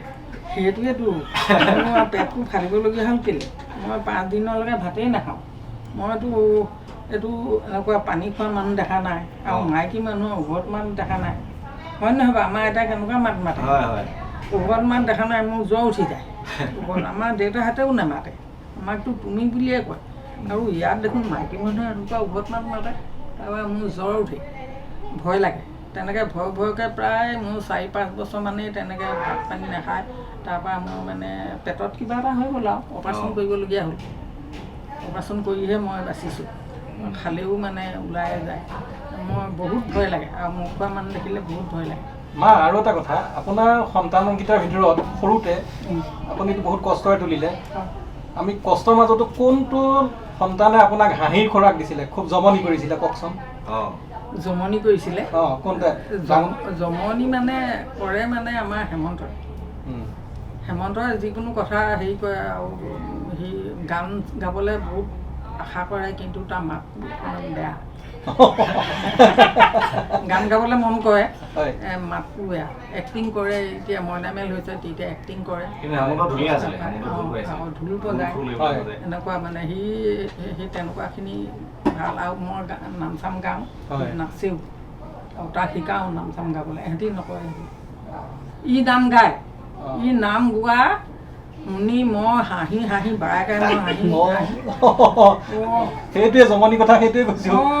ই নাম গাইছিলে, মই নাম গায়, কিন্তু আপোনাৰ হাঁহিত থাকিব নোৱাৰে, হাঁহিত থাকিব নোৱাৰে। চাং মাই উকলৈ আজাও বুলি অকবা মাদনী ঐ, তেনেকুৱা মানে মাত নুফুটে। বহুত দিনলৈকে মাত ফুটা নাই। তাৰপৰা কৈছোঁ আকৌ এবাৰ গাইছোঁ, আকৌ মন ঘৰৰ পৰাই আকৌ গাব নালাগে, নাই ফুটা। ভাওনা হেৰি হুঁচৰি গাবলৈ একদম গামোচা দুখন লাগিব, গামোচা লাগে। তাৰপৰা কাপোৰ এখন পিন্ধাই দিম, এখন কঁকালত, এখন হুঁচৰি গাবলৈ যায়। কিন্তু হেৰি আৰু হুঁচৰি গাবলৈ যায়, এই মাত নুফুটে, বহুত দিনলৈকে মাত ফুটা নাই। এতিয়া দেখোন স্পষ্ট। এতিয়া মানে তাৰ হেৰি এটা হ'ল, মই শিৱ মন্দিৰত মোৰ এই গৰ্ভত থাকোঁতেই ভাদ মাহত জন্ম হৈছিলে, মোৰ মানে ভৰিহাতবোৰ ফুলিছিলে, খেতি পথাৰ কৰোঁ নহয় ধেৰ। তাৰপিছত আৰু ফুলিছিলে, তেতিয়াই মই শিৱ মন্দিৰলৈ আগভাগ এখন মানে শুই থৈছিলোঁ। মই কেঁচুৱা জন্ম হোৱাৰ পাছত দিম, মই নিদিলোঁ। তাৰপিছত মই শিৱ মন্দিৰত শৰাইখন দি অহা দিনাৰ পৰা এটা পূৰা মাত ফুটিলে, পূৰা মাত ফুটিলে। ভাত কিহে খালি? ডাল ভাত। কি দালিয়ে খালি? পাত ডাল। যদি লফা শাকো বনাওঁ, পাত ডাল। যদি এই লাও আগো বনাই দিওঁ, দালি বনাই দিওঁ, পাত ডাল, জোল ডাল, এনেকৈ হ'ব।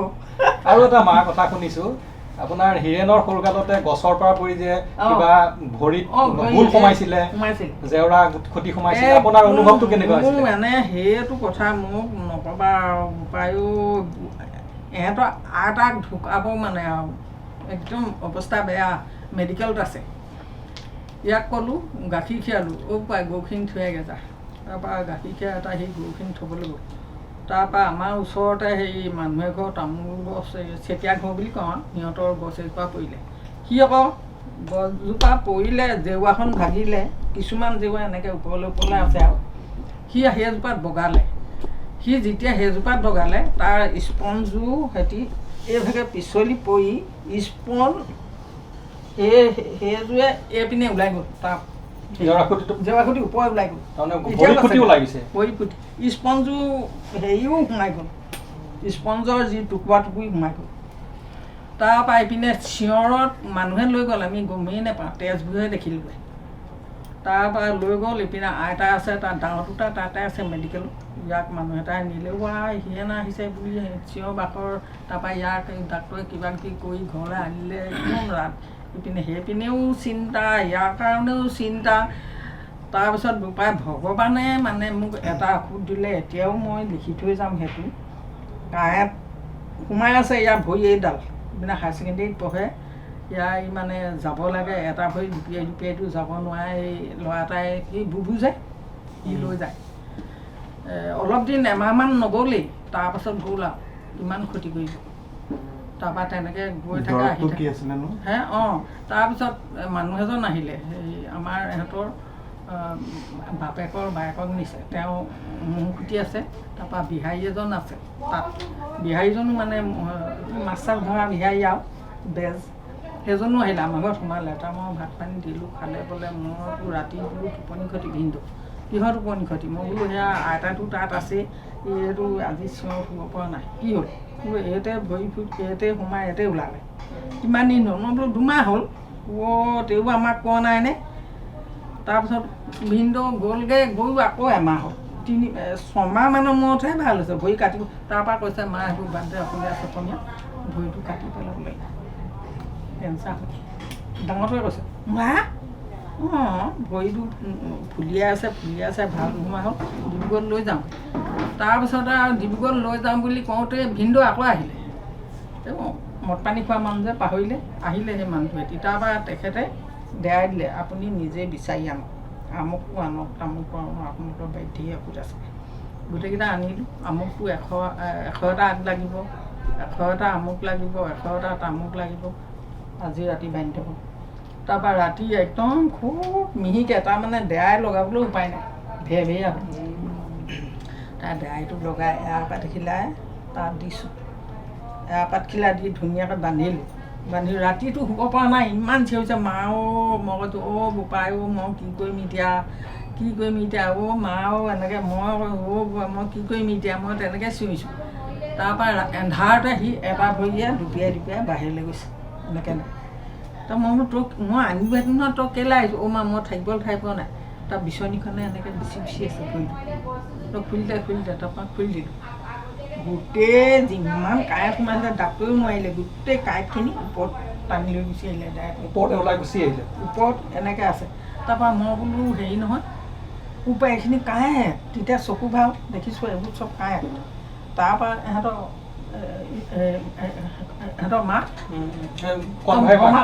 বৰমাকক ক'লোঁ ইহঁতৰ মাকে সেইবোৰ খুব পায় মই বোলো যাচোন এই ছোৱালীজনীক ক'লোঁ তই বৰমাক মাতি আন মই এইবোৰ চাপৰি নোৱাৰোঁ তাৰপৰা বৰমাকে আহিলে তাৰপিছত এখন ঢেৰ কাঁইট আৰু কেনেকৈ আছে তাৰপৰা হেৰি আছে নতুন বেজী আছে মই বোলো আছে মই আকৌ বেজী ঢেৰ আনো ইহঁতৰ ঘৰলৈ আহিলেও লৈ আহোঁ কাপোৰ চিলোৱা বেজী চাইজি মোৰ গুৰিত থাকিবই ব্লেড বেজী গুলি পাতি মই যি টি মানে ফটা চিটা দেখিবই নোৱাৰোঁ চিলাই থাকে অঁ মই এইবোৰ ইহঁতৰ ঘৰত পৰা পাওঁ নাপাওঁ বুলি মই লৈ আহোঁ তাৰপাছত আৰু কি হ'ল এই বৰমাকক নতুন বেজী আছে মোৰ আছে তাৰ ডাঙৰ বেজী এটা দিলোঁ ব্লেড এখন আছে মই বোলো ব্লেডো আছে তাৰপৰা ব্লেডখনে এনেকৈ দিব নহয় বেজীটোৱে এনেকৈ ধৰি কাটক মই কাগজ আছিলে কাটককৈ সেইডোখৰত থ'ব এনেকৈ আনি এনেকৈ ইমানখিনিমান ওলালে ভটকা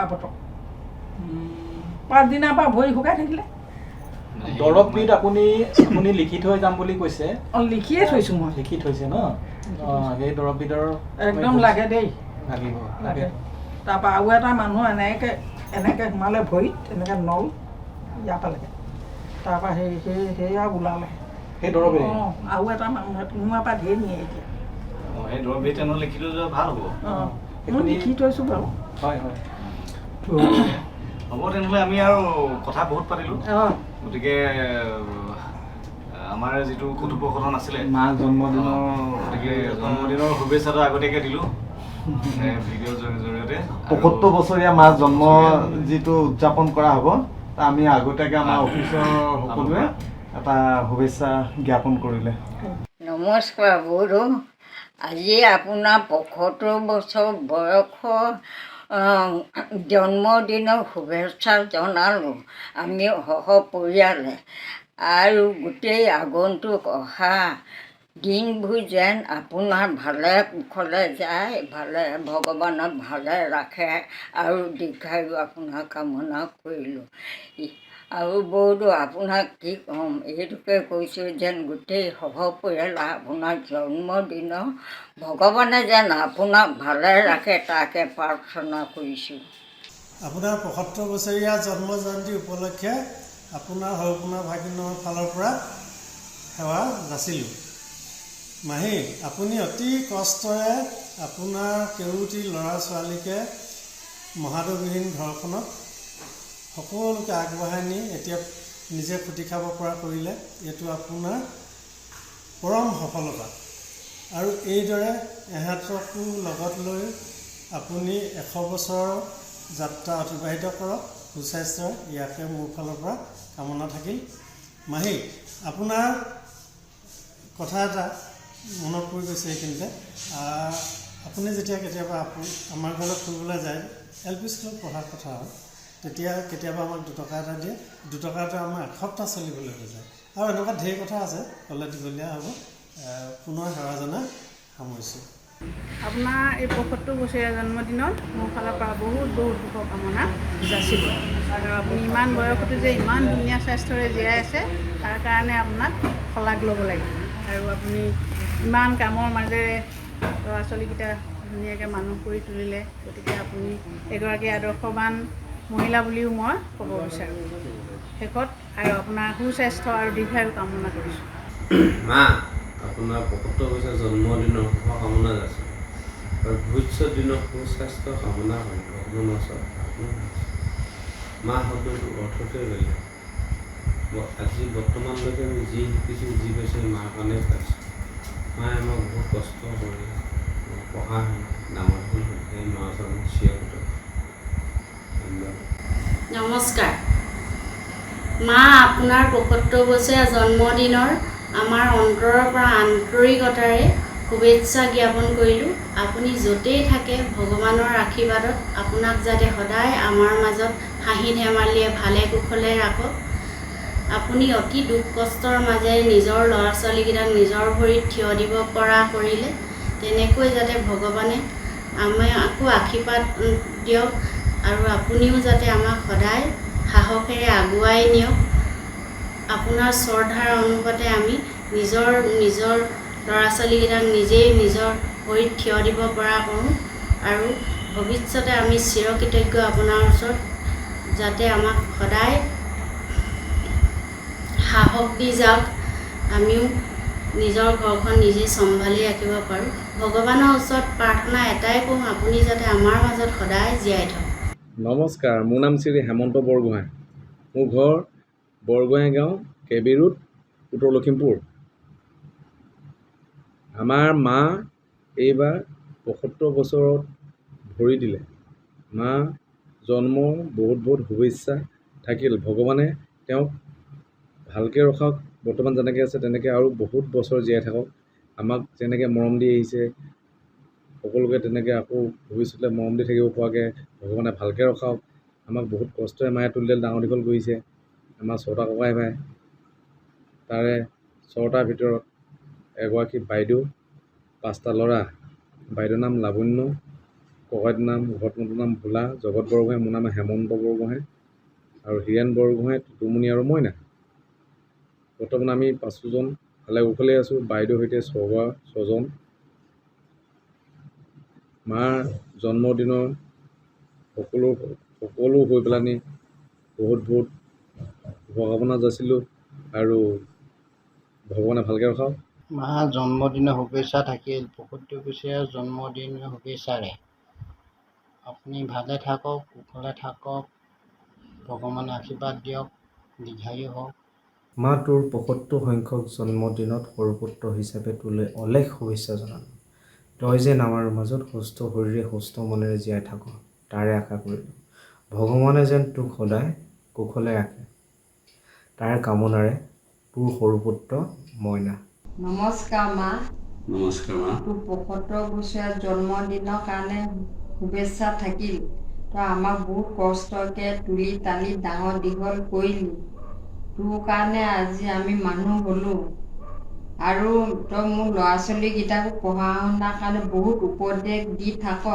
তই য'তে থাক ভালে কুশলে থাকিবি আপোনাৰ ৭৫ বছৰ জন্মদিনৰ বাবে শুভকামনা যাচিলোঁ নমস্কাৰ মা আপোনাৰ ৭৫ বছৰীয়া জন্মদিনৰ শুভেচ্ছা জ্ঞাপন কৰিলোঁ অনাগত দিনকেইটি যাতে ভালে কুশলে পাৰ হয় তাকে ভগৱানৰ ওচৰত প্ৰাৰ্থনা জনালোঁ নমস্কাৰ মোৰ নাম দীপশিখা বৰগোহাঁই মই হেমন্ত বৰগোহাঁইৰ ছোৱালী আইতাৰ 75 ইয়াৰ্ছৰ বাৰ্থডেৰ কাৰণে হেপী বাৰ্থডে আইতা তুমি মোক মাতকৈও বেছি মৰম কৰা মোৰ মায়েও যিমান মোৰ খবৰ নলয় তুমি তাতকৈও বেছি মোক ফোন কৰা খবৰ লোৱা মোৰ কাৰণে তুমি সৰুৰ পৰা যেতিয়াৰ পৰা মই স্কুলত নাম লগাইছে মোৰ তেতিয়াৰ পৰা ধৰি আজিলৈকে তুমি মোৰ কাৰণে বহুত কষ্ট কৰিলা মোক বহুত ভাল ভাল শিক্ষা দিলা বহুত ভুলো কৰিছোঁ তেনেকৈ গালিও পাৰিছা আজি তোমাৰ 75 বাৰ্থডেত মই তোমাক শুভেচ্ছা জ্ঞাপন কৰিছোঁ তুমি এনেদৰেই যাতে আমাৰ মাজত হাঁহি ধেমালিৰ ফূৰ্তিৰে থাকা আমাক হহুৱাই থাকা আমাৰ লগত তোমাৰ যিমান নাতিনীবোৰ আছে সিহঁতৰ লগত মিলা প্ৰীতিৰে আমাৰ লগত ফূৰ্তিত থাকা। হেল্ল' আইতা, তোমাক জন্মদিনৰ কাৰণে শুভেচ্ছা জনাইছোঁ। তুমি যাতে দীৰ্ঘায়ু হোৱা, তোমাক মই বহুত মৰম কৰোঁ, তুমিও বহুত মৰম কৰা, তুমিও ঊলেৰে কিবা কিবি বস্তু বনোৱা, তুমি যাতে সদায় জীয়াই থাকা, তুমি যাতে মোক সদায় মৰম কৰা, তোমাৰ যাতে কেতিয়াও বেমাৰ নহওক সেইটো কাৰণে তোমাক মৰম যাচিছোঁ। কৃষ্ণয়ে কেদেৱ দুখ হাৰি কাল মায়া দেও অধিকাৰী কৃষ্ণ বিনে শ্ৰেষ্ঠ দেও নাহি নাহি আৰ দৃষ্টি। আজি দিনজোৰা পৰিক্ৰমাৰে মা আৰু মই অৰ্থাৎ মাক আৰু পুতেকৰ মাজত যিখিনি কথোপকথন আপোনালোকে শুনা পালে, দেখা পালে, মাৰ জীৱনৰ আজি ৭৫ বছৰত এক বিশাল জীৱন প্ৰক্ৰিয়াত অৰ্থাৎ জীৱন ক্ৰিয়াত মায়ে জীৱনৰ বিভিন্ন অভিজ্ঞতা, জীৱনৰ কথা আমাৰ সকলোৰে আগত শ্বেয়াৰ কৰিলে। গতিকে মা বহুতো নজনা কথা আমি গম পালোঁ, আনন্দ কৰিলোঁ, ফূৰ্তি কৰিলোঁ। মা আগন্তুক ভাদ মাহত যেতিয়া ৭৪ বছৰ বয়স হ'ব, আমি বাৰ্থডে অৰ্থাৎ জন্মদিন সকলো ককাই ভাই বোৱাৰী বৌহঁতৰ মাজত আমি নাতিপুতীয়া লগ লাগি সকলোৱে আনন্দ কৰিম। এই ভিডিঅ'টো চাই আপোনালোকে কেনে পালে জনাব, আৰু যিসকলে চোৱা নাই সময় সুবিধা পালে তেওঁলোকে চাব। সকলোলৈ মোৰ ফালৰ পৰা হিয়া ভৰা আন্তৰিক শুভেচ্ছা আৰু মৰম যাচিলোঁ। নমস্কাৰ।